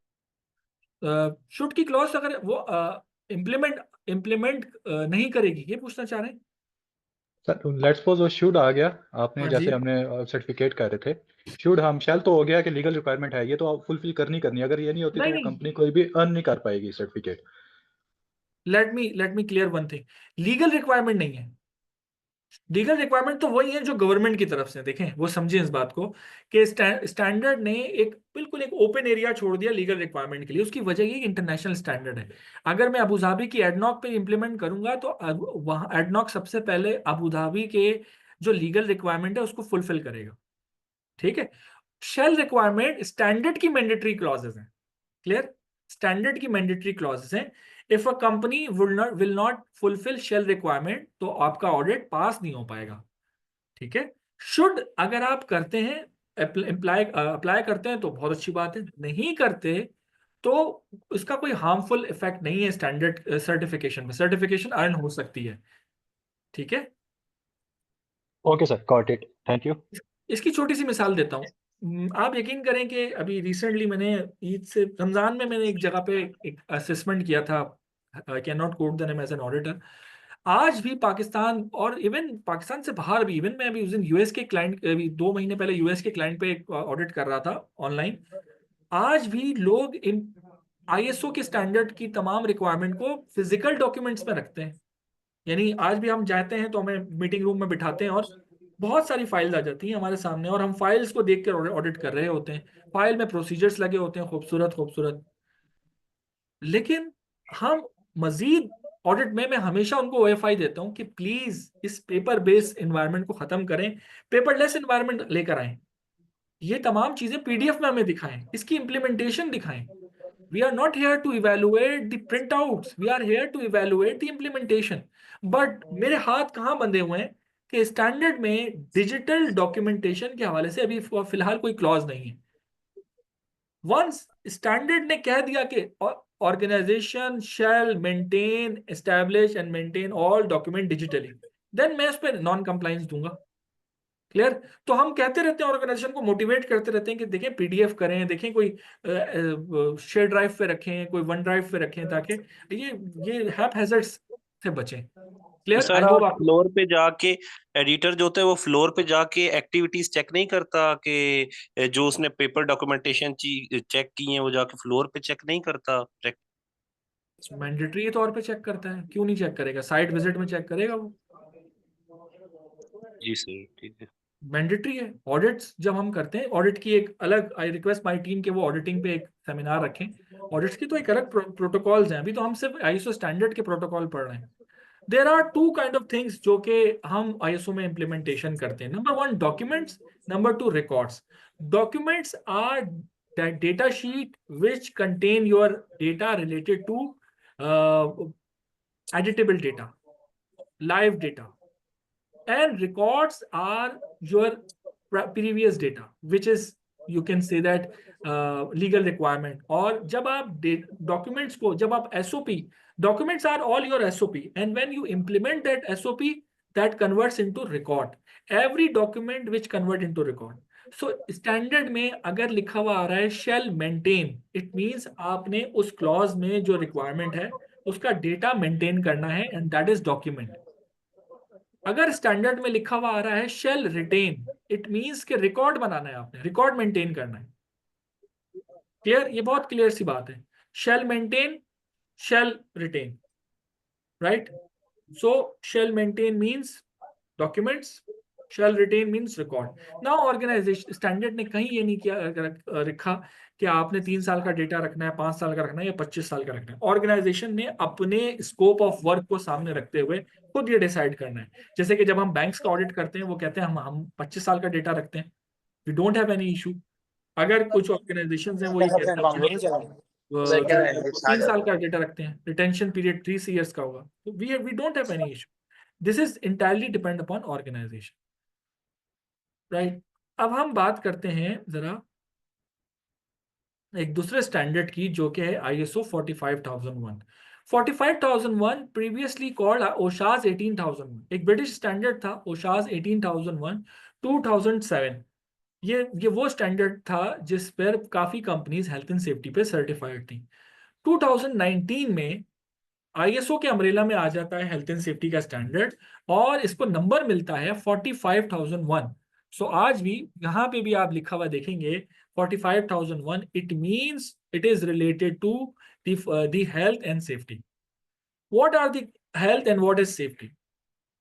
सी, it is mandatory for the organisation morally, legally and financially. Organisation पे मॉरली, लीगली और फाइनेंशियली ये जिम्मेदारी है कि वो अपनी ऑर्गेनाइजेशन में हेल्थ और सेफ्टी के इस मैकेनिज्म, इस मैनेजमेंट सिस्टम को इम्प्लीमेंट करें। लोग मॉरली कैसे, कि लोग उनके पास जो आ रहे हैं वो सेफली आए, सेफली जाएं। Number 2, legally means legal requirement है कि अगर आप 5 से ज्यादा एम्प्लॉय रखते हैं तो उनके लिए सेफ्टी पॉलिसी, सेफ्टी प्रोसीजर्स आपने बनाने, और उनकी सेहत की जिम्मेदारी आपकी है। नंबर 3, फाइनेंशियली, कि अगर आप health and safety policy procedure नहीं बनाएंगे तो ऑर्गेनाइजेशन को फाइनेंशियली बहुत बुरी तरीके से डस्ट लग सकती है, बहुत बुरी तरीके से पेनलाइज हो सकती हैं। But what are the aspect are covered in health and safety? There are 2 aspect, 2 aspect cover हो रहे हैं हेल्थ और सेफ्टी में। Number 1, health related. सो अगर आप कोई ऐसा काम कर रहे हैं कि आपकी इंटरनल बॉडी डैमेज हो रही है, मतलब कोई हियरिंग प्रॉब्लम डैमेज हो रही है, आई साइड वीक हो रही है, लंग्स डैमेज हो रहे हैं, ठीक है, it will cover under health issue. यानी मेरी अगर हेल्थ डैमेज हो रही है वर्क प्लेस पे काम करते हुए, मैं एक्सट्रीम गर्मी में काम कर रहा हूँ, उसकी वजह से मेरी तबीयत खराब हो रही है, मेरी जो है बोन्स में इशू आ रहा है, so that is health internal. अगर job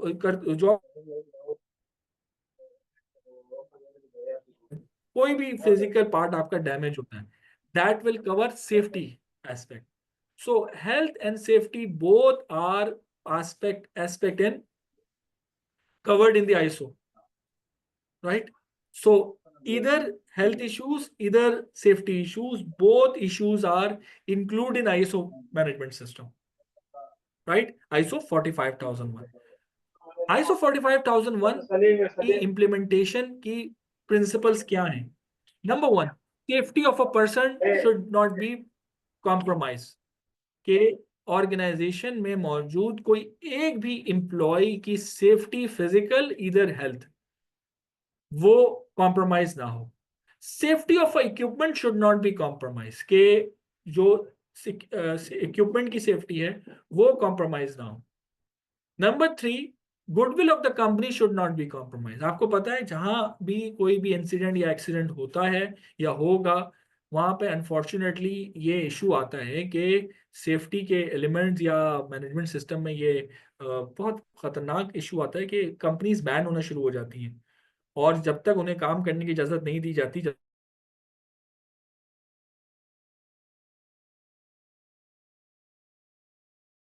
to ensure the safety of a person should be protected. Equipment के बहुत सारी जगह पर आपकी लोग प्रोटेक्ट रहते हैं, बट इक्विपमेंट अगर कहीं खराब हो जाए तो वो भी ऑर्गेनाइजेशन का उतना बड़ा ही लॉस है जितना बड़ा सेफ्टी, फिजिकल सेफ्टी है। फिर रेपुटेशन, के रेपुटेशन भी बहुत इंपॉर्टेंट है कि ऑर्गेनाइजेशन की रेपुटेशन बहुत मुश्किल से बनती है। हम अपनी फैमिलीज को ऐसी जगह पर शॉपिंग करने के अलाउ नहीं करते या ऐसी जगह जाने का अलाउ नहीं करते जहां उनकी सेफ्टी कॉम्प्रोमाइज हो सकती है। तो हम खुद कैसे ये एक्सपेक्ट कर सकते हैं कि ऐसी जगह जॉब करें जहां पर फिजिकल सेफ्टी जो है वो प्रोटेक्टेड नहीं है।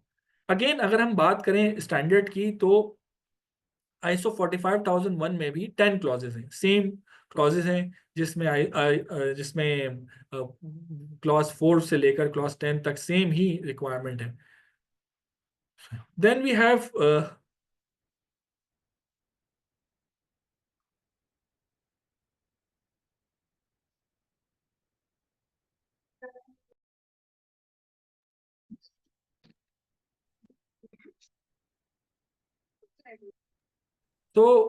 then we have the EMS management system. EMS में भी 10 clauses हैं हमारी, क्लॉज 4 से लेकर क्लॉज 10 तक जो है वो ऑडिटेबल क्लॉजेस हैं, और clause 4 context of the organisation है, क्लॉज 5 इसकी मैं क्लॉजेस की तरफ चलता हूँ। यस, सो EMS में भी सेम क्लॉजेस हैं, कॉन्टेक्स्ट ऑफ द ऑर्गेनाइजेशन जिसमें इंटरनल एक्सटर्नल इश्यूज आइडेंटिफाई करना होते हैं, leadership commitment again it's an important part, then planning, support, operations, performance evaluation and improvement. These are the 10 clauses.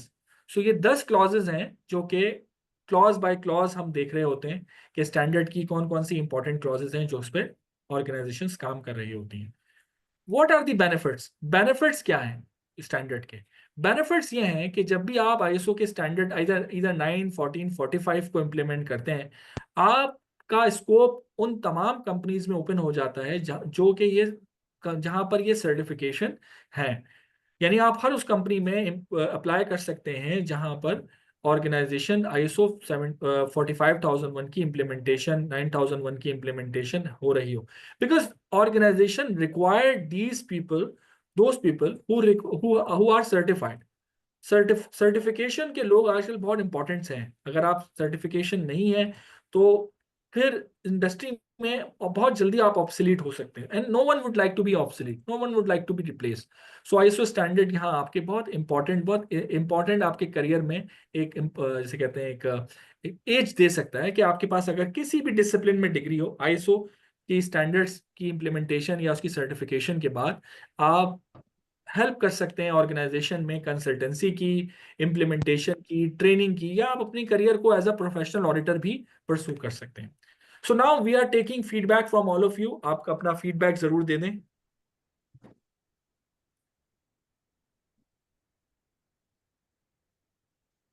और कोई सवाल है तो जरूर हम क्वेश्चन आंसर सेशन ले लेते हैं आप लोगों से।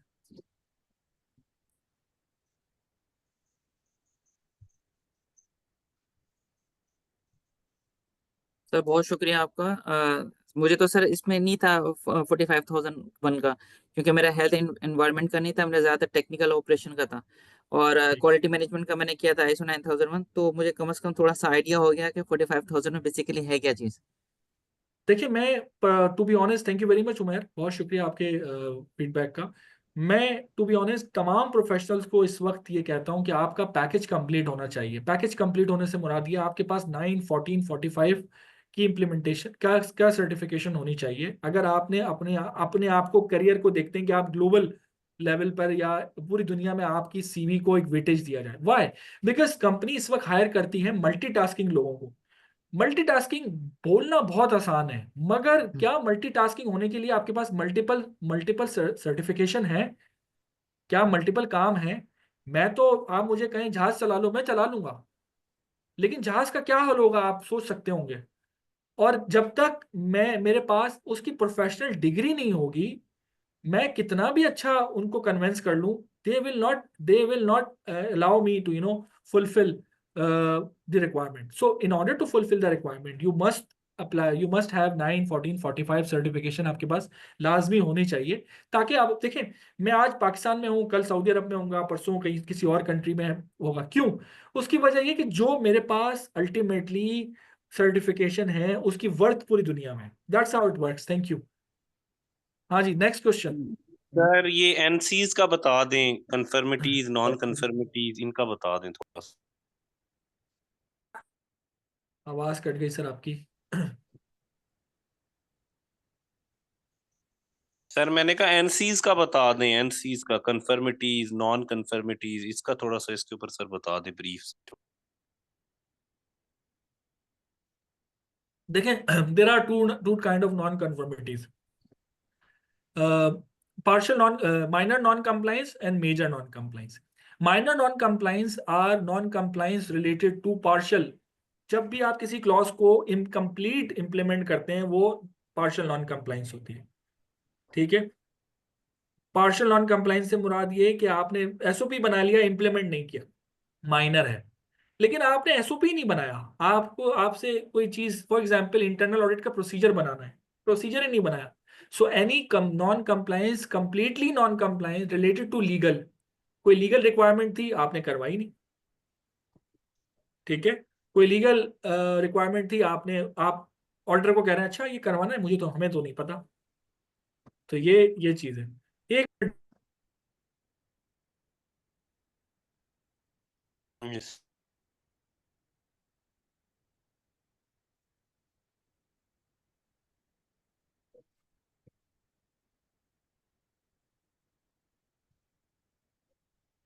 तो माइनर एंड मेजर दो किस्म की नॉन कंप्लायंसेस होती हैं, minor incomplete work and major completely not done, completely ignorance. Yes. Any more question, guys? Then I would like to request to Mr. Faidan Zafar Saab to introduce themselves, and they would like to have a few words with you. Sir, I have a question. जी please अपना नाम बताइए फिर सवाल कीजिए। मोहम्मद अहमद। जी अहमद।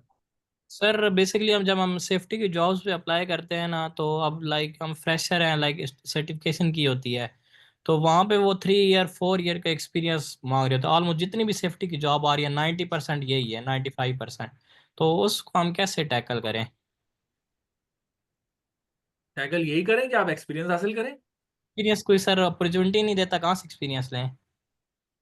देखें मैं इसका बहुत सीरियस आंसर दूंगा, ये बहुत बहुत सवाल होता है क्योंकि मैं यूनिवर्सिटीज में भी जाता हूँ कि एक्सपीरियंस कहाँ से हासिल करें। दोस्तों हम समझते हैं कि जॉब ही एक्सपीरियंस है, हम ये समझते हैं कि जॉब ही एक्सपीरियंस है, मैंने जो जॉब की है वो एक्सपीरियंस है। नहीं, आपने कोई प्रोजेक्ट किया है उसके हवाले से, आपके पास कोई केस स्टडी है जो सॉल्व है, मैं अगर आपसे कहूं भोपाल इंसिडेंट का रिस्क असेसमेंट करके दें मुझे, दैट इज एन एक्सपीरियंस। देखिए ऑर्गेनाइजेशन एक्सपीरियंस आपसे इसलिए मांग रहा होता है क्योंकि एक मैनेजमेंट सिस्टम को, एक कंपनी को उन्होंने सालों से बिल्ड किया होता है, वो अनप्रोफेशनल लोगों के हाथ में उसको नहीं रखना चाहता, तो उसके लिए आपने एक्सपीरियंस रखना है। आपके पास यहाँ पे ये जवाब होना चाहिए मेरे पास जॉब एक्सपीरियंस नहीं है, बट मैंने 3 कंपनीज की केस स्टडीज को सॉल्व किया है और मैं चाहता हूँ उस पर मैं आपको प्रेजेंटेशन दूँ, come up with some solution. अगर आप बैठे रहेंगे तो उम्र बढ़ती रहेगी, उम्र का एक्सपीरियंस बढ़ता रहेगा, प्रोफेशनल एक्सपीरियंस नहीं बढ़ेगा। थोड़ी सी तल्खबाज जरूर है, लेकिन ये मुझे भी बहुत बाद में पता चली कि देखें जॉब कंपनीज इंटरेस्टेड होती है आपकी डू में, डू एक्टिविटी कितनी की आपने। तो मैं अभी भी लोगों को कहता हूं कि आप लीड ऑडिटर कोर्स करें। लास्ट डे मैं बहुत तंग करता हूं अपने पार्टिसिपेंट्स को कि लीड ऑडिटर कोर्स कर लिया, आप सोना नहीं है। अब आपने आराम से नहीं बैठना, सर्टिफिकेट तो लिंक्डइन पे लगा के सबसे गुड एक्सीलेंट शाबाश CFBR पता नहीं क्या क्या ले लेंगे, लेकिन अब आपने केस स्टडीज में इन्वॉल्व करना है, आपने अपने कंपनी में जाना है, उनको कहना है भाई मैं अवेलेबल हूं, मुझे आप एज एन ऑब्जर्वर रख लो, मुझे उस प्रोसेस का हिस्सा तो बनाए। ये है सर एक क्वेश्चन है सर मेरा, बस छोटा सा। जी बिल्कुल सर ये ISO 45000 का जब हम फंडामेंटल स्ट्रक्चर पढ़ते हैं तो इसमें हम एक चीज बार बार पढ़ते हैं, एनेक्जर SL, ये क्या है सर? एनेक्जर SL ये क्या चीज है? एनेक्जर SL बेसिकली स्टैंडर्ड को लिखने का भी एक तरीकाकार है, स्टैंडर्ड को लिखने का ना एक तरीकाकार है। इसकी मिसाल मैं आपको ऐसे देता हूँ कि मुख्तलिफ एडिटर हैं, और जिस तरह मैं अपनी एक किताब पिछले दिनों लिखवा रहा था, तो मैं समझ रहा था कि किताब लिखना तो बहुत आसान है कि बस सारा डेटा लो और उसको एक फॉर्मेट में रखो और उसको बना दो। नहीं, इसका भी एक गाइड है। आज से पहले जो स्टैंडर्ड थे ना वो थे गाइड 83 पे। Guide 83 is basically the guidelines to prepare the standard जिसे आज मैंने आपको फ्रेमवर्क दिखाया ना कि शुरू की 3 क्लॉजेस नॉन ऑडिटेबल हैं, क्लॉज 4 से क्लॉज 10 ऑडिटेबल है, और सब क्लॉजेस का सेम नाम रखा गया है। ये एनेक्जर SL ने हमें बताया। एनेक्जर SL एक गाइडलाइन है कि ऑडिट को बनाते कैसे। फॉर एग्जांपल आप मुझे कहें कि मैं एक ऑयल एंड गैस का स्टैंडर्ड बना रहा हूँ, ISO ने इसको इंप्लीमेंट करना है, ISO कहेगा कि आपकी नॉलेज है, ये आपका डेटा है, आप एनेक्जर SL पढ़ें, उसके मुताबिक पूरा एक फॉर्मेटिंग करके दें हमें। So that's how ISO standard prepare on Annexure SL. Annexure sir SL is basically the guide. हम इसको ISO की लैंग्वेज तो नहीं कह सकते ना, एनेक्जर SL को नहीं, लैंग्वेज तो ISO अलग की चीज है ना। ISO की लैंग्वेज नहीं है, ये ISO को लिखने की का तरीकाकार है। जैसे कि मैं तरीकाकार है, अपनी ठीक है। जैसे कि मैं अपनी जिंदगी पे किताब लिखवाऊंगा ना, ऑटोबायोग्राफी लिखवाने जाऊंगा, और मैं उनसे कहूँ कि भाई मेरी सर्टिफिकेशन पहले डाल देना, फिर मेरी अचीवमेंट डालना, मेरा बचपना बाद में डालना। वो कहेंगे नहीं सर, आप हमें डेटा दे दें, हमारे पास एक एनेक्जर है, हम उसके मुताबिक बनाते हैं हर ऑटोबायोग्राफी को, आपके हिसाब से नहीं राइट बनाएंगे sir. So right sir, that's how thank it you sir, works. Thank you sir. Saad Hameed साहब, फाइनल क्वेश्चन। यस सर, मैं सिर्फ थोड़ा सा ऐड करना चाह रहा हूँ जी, इन्होंने जो सवाल पूछा है सर, ये एनेक्सर एसएल जो है और हाई लेवल स्ट्रक्चर कॉन्सेप्ट उनका सेम है, लेकिन ये है कि एचएलएस जो है जिसको हाई लेवल स्ट्रक्चर कहते हैं वो 2012 में आया था, और 2021 में जो आईएसओ ने उसने रिप्लेस किया था एचएलएस को हार्मोनाइज्ड स्ट्रक्चर के साथ एचएस के नाम पे। तो जो एचएलएस है वो बेसिकली वही चीज़ है एनेक्सर एसएल वाला, लेकिन वो एनेक्सर एसएल जो है वो कंसिस्टेंट स्ट्रक्चर देता है सारे आईएसओ सिस्टम मैनेजमेंट सिस्टम्स को, और जो आईएसओ है जिसने जब रिप्लेस किया था उसको हार्मोनाइज स्ट्रक्चर में, तो उसका ये है कि वो एचएलएस या एनेक्सर एसएल उसमें उन्होंने ये किया था कि 10 क्लॉजेस स्टैंडर्डाइज बनाए थे उन्होंने, और उसी के साथ उन्होंने इंटीग्रेट किए थे बाकी सारे आईएसओ के साथ, और फिर कॉमन टर्मिनोलॉजी और डेफिनेशन देके उन्होंने लॉन्च किया था इसको। सिर्फ ये ऐड करना था। Thank you. सर क्या क्वेश्चन कर सकता हूँ मैं? जी जी, थैंक यू। सबसे पहले मैं साहब आपका बहुत शुक्रिया, आपने बहुत अच्छी नॉलेज शेयर की। जी क्वेश्चन करें बिल्कुल।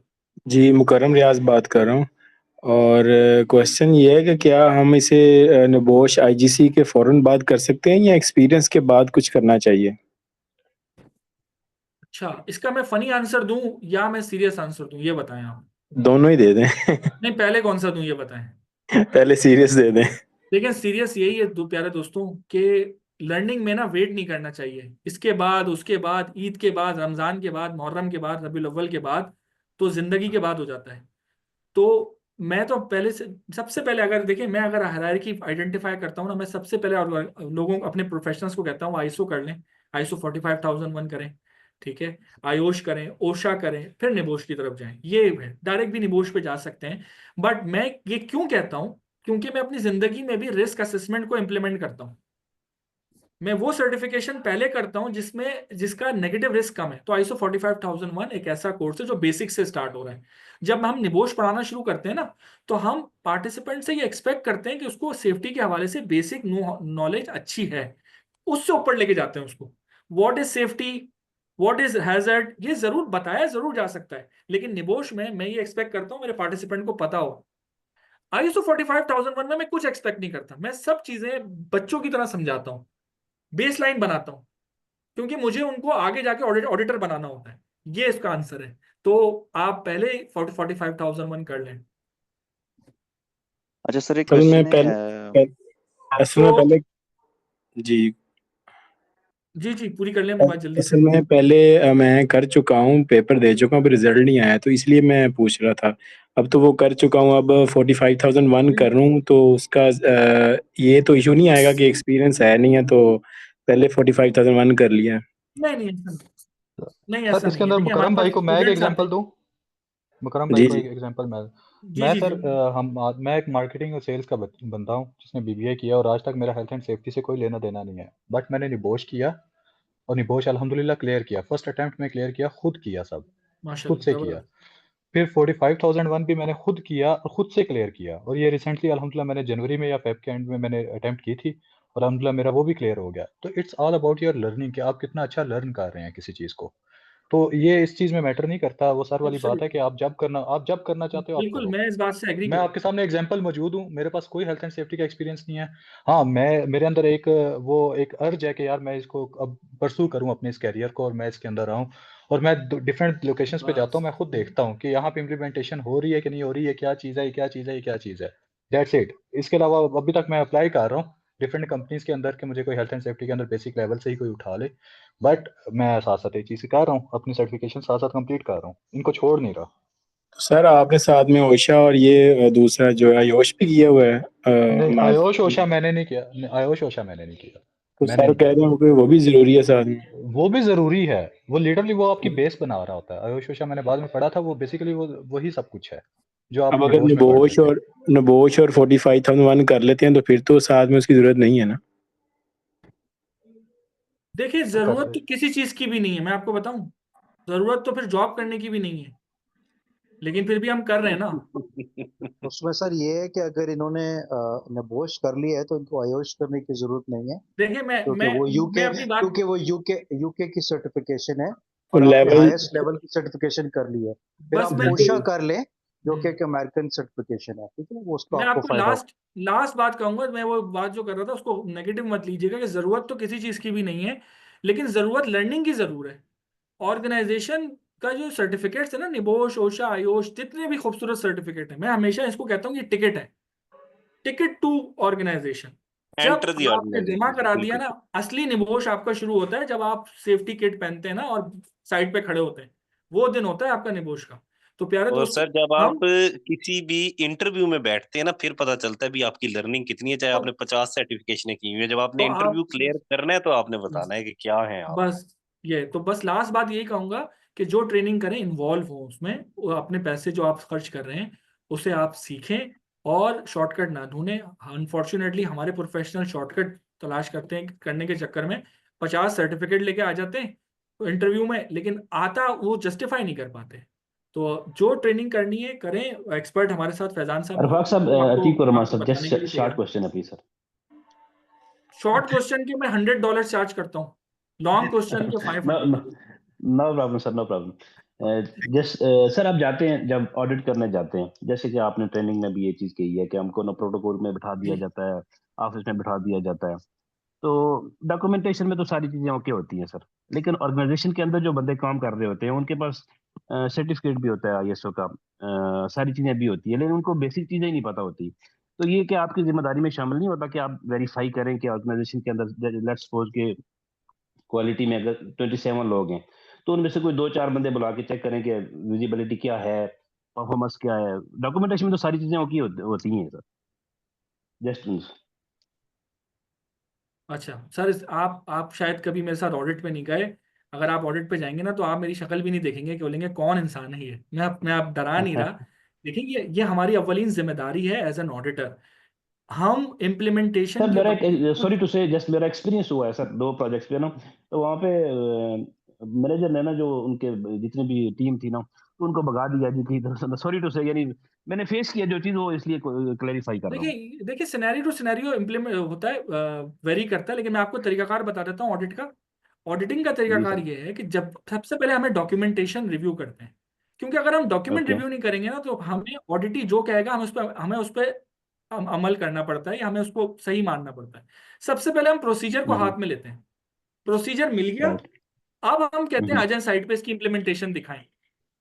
ओके। सिंपल, से what you do what you right. जो आप कह रहे हैं वो लिखा होना चाहिए, और जो लिखा हुआ है वो इम्प्लीमेंट होना चाहिए, भाई यही ऑडिटिंग है। इम्प्लीमेंट होना चाहिए, दैट्स इट। सिंपल। अगर कोई कहता है मेरे पास 5 सर्टिफिकेट है, मैं और ये तमाम चीजें, देखिए मैं कोई पुलिसिंग एक्टिविटी नहीं हूं, मैं किसी पुलिस में नहीं हूं, मैं आईएसओ का एम्बेसडर हूं।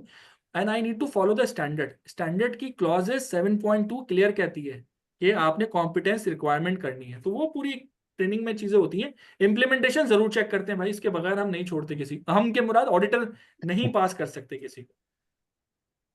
Okay So sir, I thank would you very like much to sir, thank request, you. thank you very much, all of you. Now I would like to request the expert, are from GSC, Mr. Faizan Zafar Saab. Thank you, Faizan, for joining us.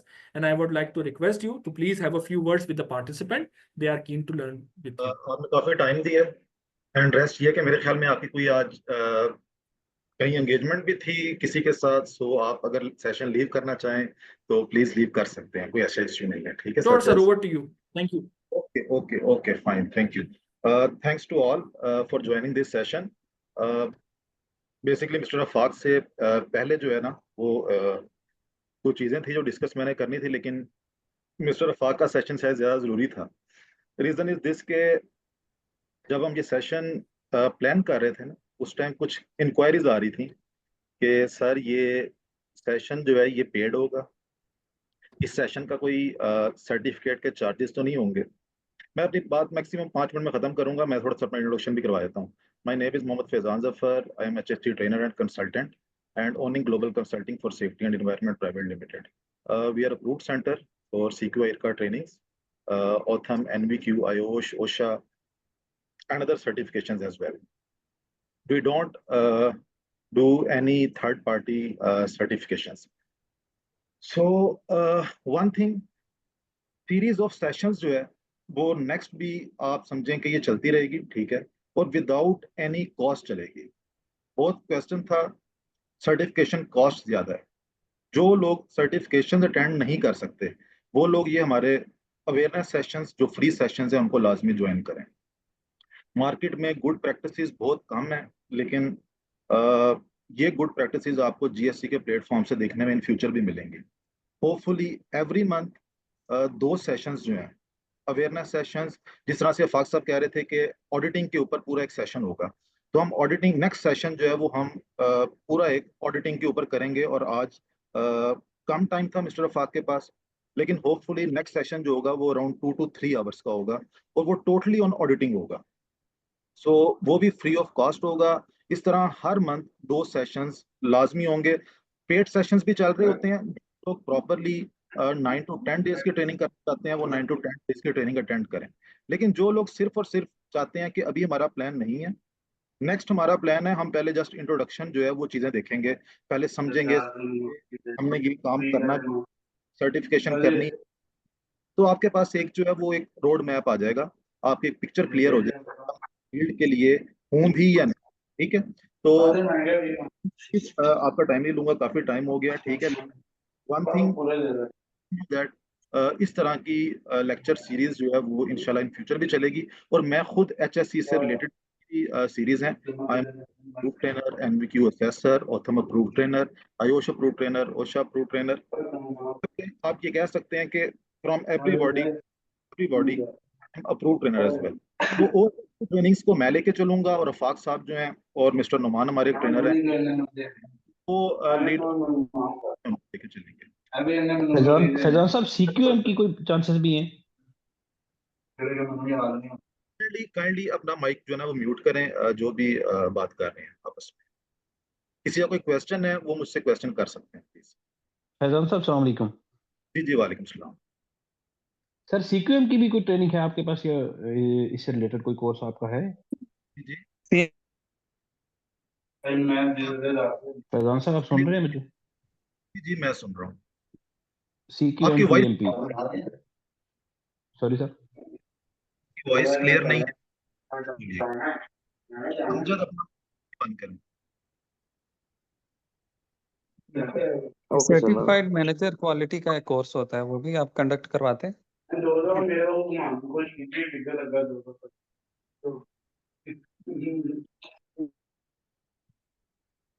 इसके अलावा किसी का question? Sir already 2 बंदों ने question किया है। जी जी बिल्कुल, हम कोर्स जो है वो करवा रहे हैं। आप मेरी टीम से कांटेक्ट कर सकते हैं। यहाँ पे सारे टीम मेंबर्स अवेलेबल हैं, सईद वहाब अली, मिस अशना, मिस फरवा, मोहम्मद फैजान। ठीक है, यहाँ पे डिफरेंट टीम मेंबर्स हैं, वो सारे ही यहाँ पे अवेलेबल हैं। ठीक है, और आप अगर ग्लोबल कंसल्टिंग के पेज पे जाएंगे वहाँ पे भी सबके नंबर्स जो हैं वो दिए हुए हैं। आप किसी से भी कांटेक्ट करेंगे आपको इन्फॉर्मेशन मिल जाएगी। ठीक है, नो प्रॉब्लम सर, मैं मेल शेयर कर देता हूँ चैट में, तो जस्ट कांटेक्ट करें उनको फिर। Thank you sir. अस्सलाम वालेकुम सर। अस्सलाम वालेकुम। सर ये मैंने काइंडली ये पूछना था कि सर मैं वैसे शटडाउन्स वगैरह लगा रहा हूँ, तो आने वाले दौर में मैंने आयोश किया हुआ है लेकिन निबोश नहीं किया हुआ। तो निबोश के बारे में मुझे थोड़ी सी अवेयरनेस मिल जाए तो काफ़ी मेहरबानी होगी सर।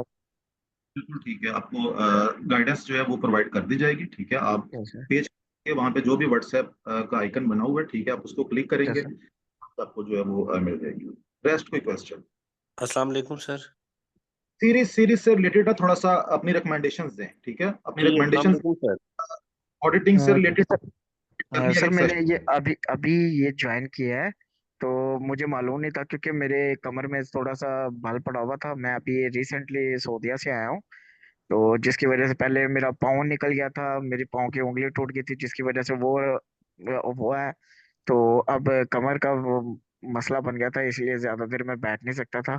तो अभी जरा अभी आके बैठा ही हूँ, तो मैंने कहा चले मैं देखो आया था लिंक तो मैं कांटेक्ट करूँ। तो सर पता नहीं था कि किस बारे में ये हो रही थी मीटिंग, तो इस वजह से।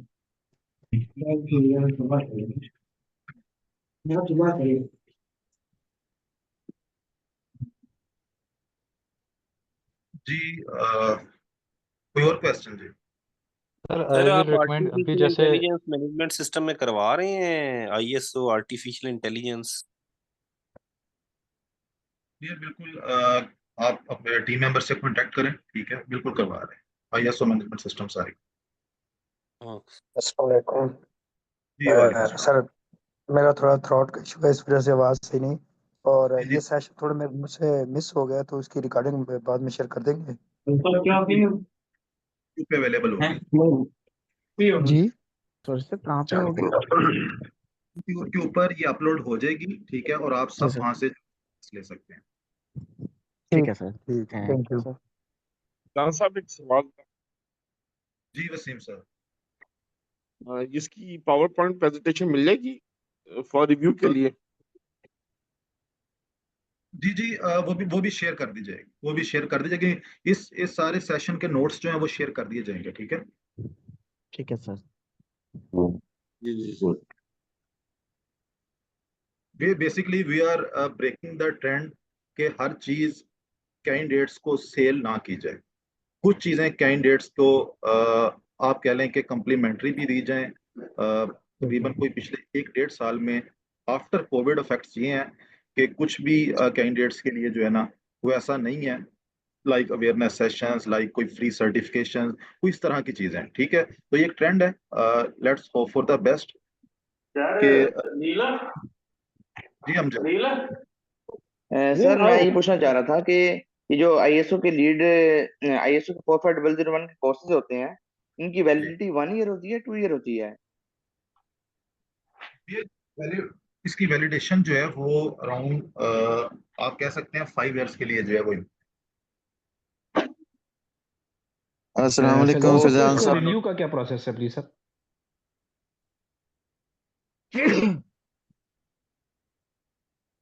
फिजान साहब सुन रहे हैं? हेलो मैं सुन रहा हूँ जी सर, इसके रिन्यूअल का प्रोसेस क्या है please sir?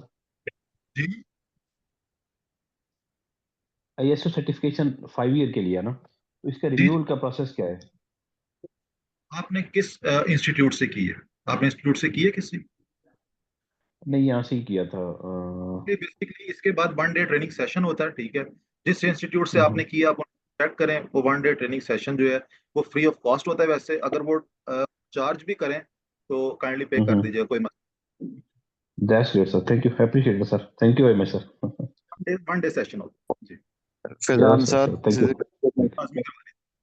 Ji Kashif. Fizaan sir, Kashif Mahmood sir, मैंने फिजान साहब के साथ ISO 14 और 45 दोनों किया है। माशाल्लाह बहुत अच्छा एक्सपीरियंस रहा, और आज का सेशन ये बहुत अप्रिशिएट करता हूँ मैं, क्योंकि वो मेरा रिसेंटली हुआ था दोनों कोर्सेज। तो उसके बाद ये आपको रिव्यू करने के लिए बहुत अच्छा मौका दिया आपने, तो मैं अप्रिशिएट करता हूँ आपकी इस एफर्ट को। नेक्स्ट भी आपके साथ जो दूसरे आपके आएंगे नए सेमिनार इंशाल्लाह अटेंड करेंगे। तो ये थैंक यू सर। आपको का शुक्रिया, ठीक है। बिल्कुल 9001 हम करवा रहे हैं। कमेंट सेक्शन में किसी ने पूछा है बकर इंजीनियर, जी जी बिल्कुल करवा रहे हैं। अप्रूव्ड सेंटर है CQA के in association with quality academy U. मे भी सेशन को हम वाइंड अप करते हैं, ठीक है। और सबकी ईमेल्स जो है ना वो हमारे पास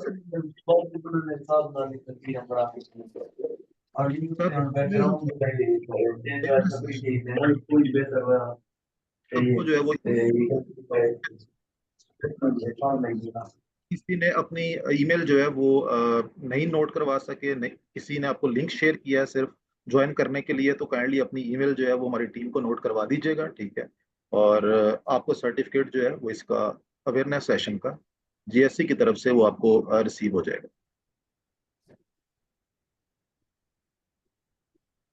वो आप इनबॉक्स सेशन में जो भी ईमेल्स आ रही हैं काइंडली उनको स्क्रीनशॉट ले लो या नोट कर लो।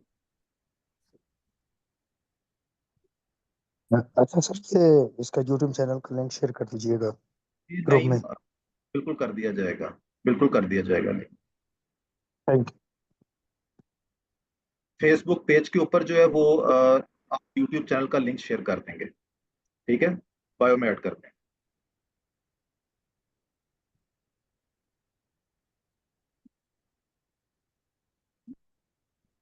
वो आपका माइक ऑफ है।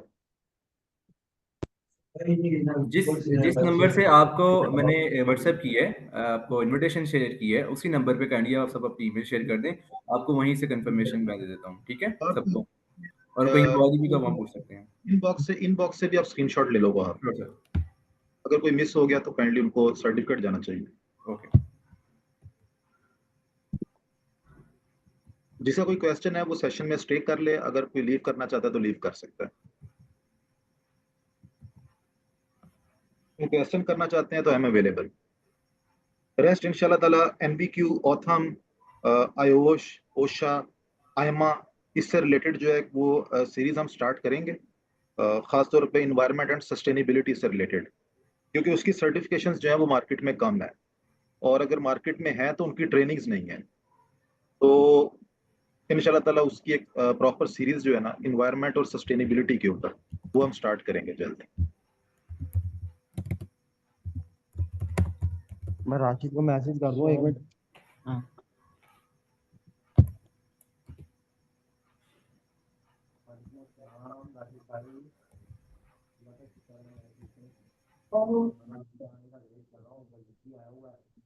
अच्छा सर, ये आईएसओ का ट्रेन द ट्रेनर है, इसका कोई शेड्यूल आ रहा है सर नेक्स्ट?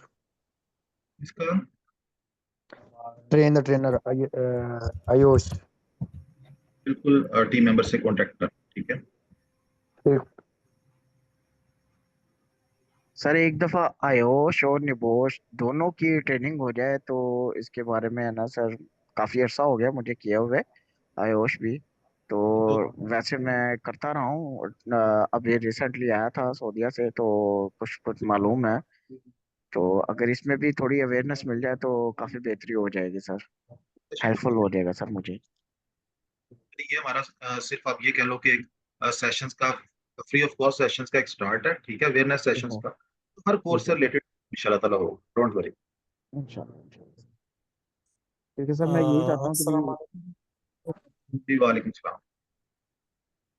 फैजान भाई, ये 9001 2015 आईएसओ क्वालिटी के रिलेटेड इसका कोई तरतीब है? बिल्कुल है, जो है 13th ऑफ अप्रैल से स्टार्ट हो रहा है, ठीक है। अप्रैल से 13th of April 13 April, okay. Team member से कांटेक्ट कर लें, इंशाल्लाह ताला आपको डिटेल प्रोवाइड कर देते हैं।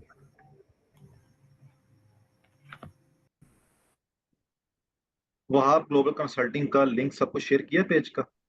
जी सर, वो शेयर कर दिए, मैं दोबारा भी शेयर कर देता हूँ। फाइन।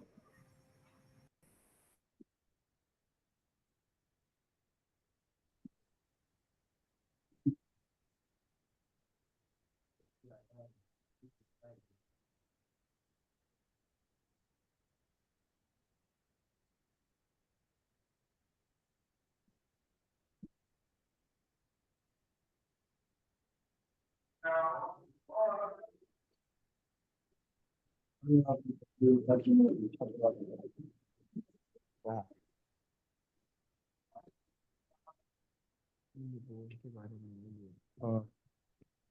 फ्री क्लासेस की जाती हैं, ठीक है ना, ये देख लो, ये भी चल रहा है सेशन।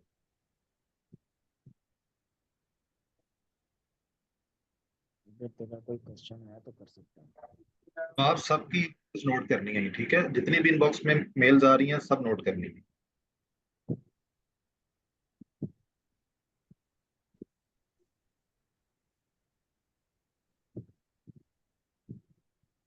पूछना कोई से बात करूँ, मैं तो मेरे लिए क्या कर सकते हैं।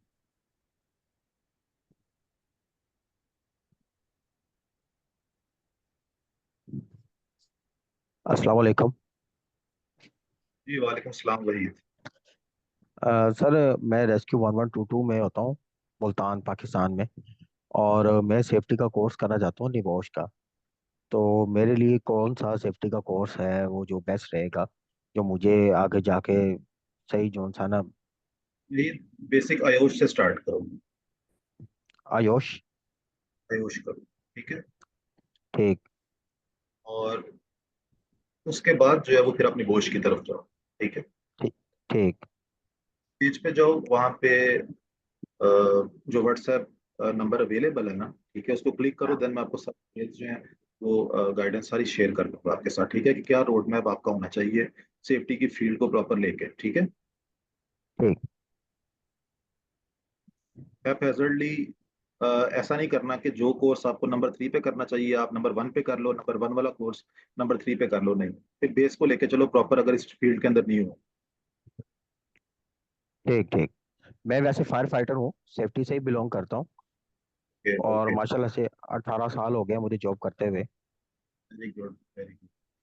ठीक है, अगर आपके पास इतना एक्सपीरियंस है ना, तो फिर आप डायरेक्ट लेवल 3 को जो है ना वो अप्रोच करो। ठीक है, आप मुझे अपना काइंडली व्हाट्सएप नंबर जो है वो ड्रॉप कर दो, वो आप फेसबुक पेज का शेयर कर दो इसके अंदर कमेंट्स के अंदर ना। और ठीक है। फेसबुक पेज के अंदर व्हाट्सएप का बटन है, उसको क्लिक करोगे तो आप मेरे व्हाट्सएप पे आ जाओगे। ठीक है, ठीक है। मैं आपको डिटेल्स शेयर कर देता हूँ मजीद। तो ठीक है जी, ठीक है, बहुत शुक्रिया जी।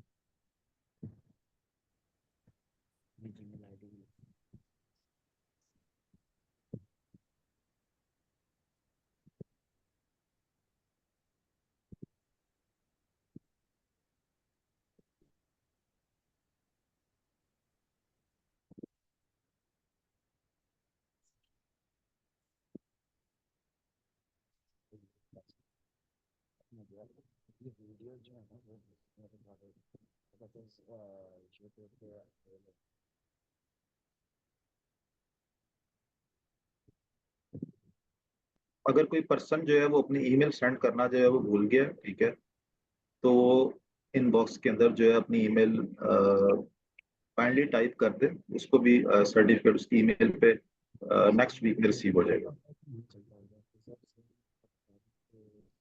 वहाँ भी व्हाट्सएप नंबर नोट कर लो काइंडली।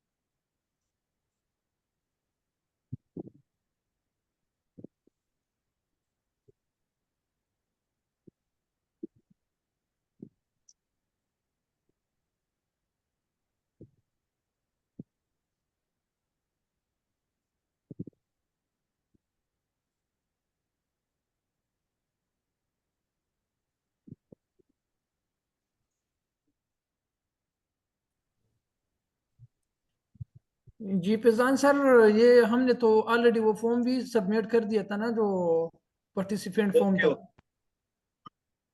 आपने फॉर्म सबमिट किया तो इट्स फाइन, आ जाएगा आपको। ठीक है, जिन्होंने अस्सलाम फॉर्म सबमिट वालेकुम किया। सर। जी वालेकुम सलाम, इफ्तिजा कैसे हो आप, ठीक हो? अल्हम्दुलिल्लाह, आप बताएं कैसे हैं? ठीक है सर। शुक्र शुक्र। जी इफ्तिजा,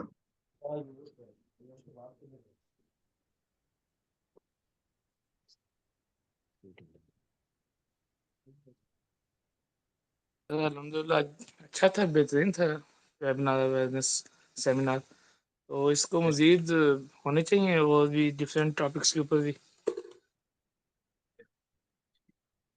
इंशाल्लाह ये सीरीज चलती रहेगी। इंशाल्लाह। मंथ आप कह लो कि 2 अवेयरनेस सेशंस जो है ना वो लाजमी होंगे इंशाल्लाह। अच्छा।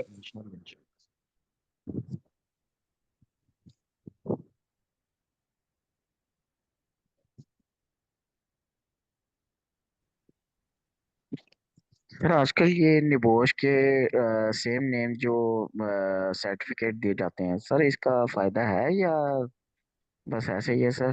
क्योंकि सर वो गल्फ में एक दो केसेस हुए थे कि कुछ लड़के लेके गए थे, तो उनका जब वो वेरिफिकेशन हुई तो उन्हें वो कर लिया गया था वहां पे।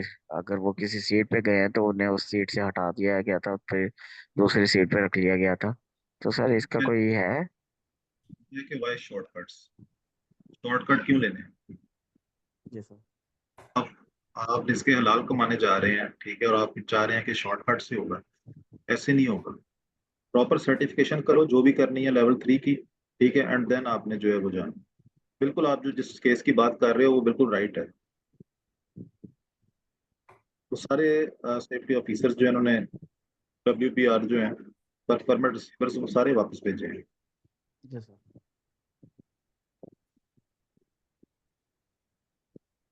बेसिकली यहाँ पे एक आप कह लो कि मैन पावर कंपनी है, उन्होंने ही वो सारे कैंडिडेट्स वहाँ पे भेजे थे, ठीक है, और वो एज इट इज ही कॉन्ट्रैक्टर ने वापस भेजा।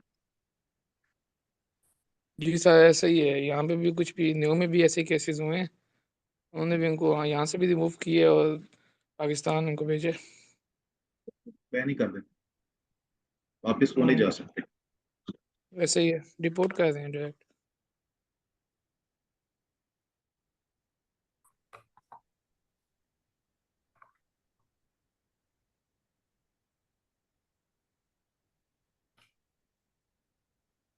ओके जी, thank you. Going to wind up this session. इंशाल्लाह नेक्स्ट सेशन जो भी हमारा जिस भी टॉपिक पे होगा इंशाल्लाह जी सर।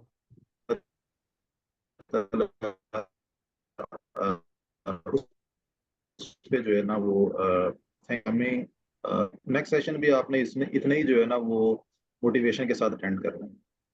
थैंक यू जी, thank you sir. Thank you. आप सर किस दिन होगा ये सर सेशन, तो काइंडली ये बता सकते हैं? पेज के ऊपर गाइड कर दिया जाएगा भाई, ठीक है, फेसबुक पेज के ऊपर है ना वो सर मैं पोस्ट अनाउंस। वो सर मैं इसलिए कह रहा था क्योंकि इन्हीं दिनों में फिर मेरा निकाह भी है ना, तो इस वजह से सर।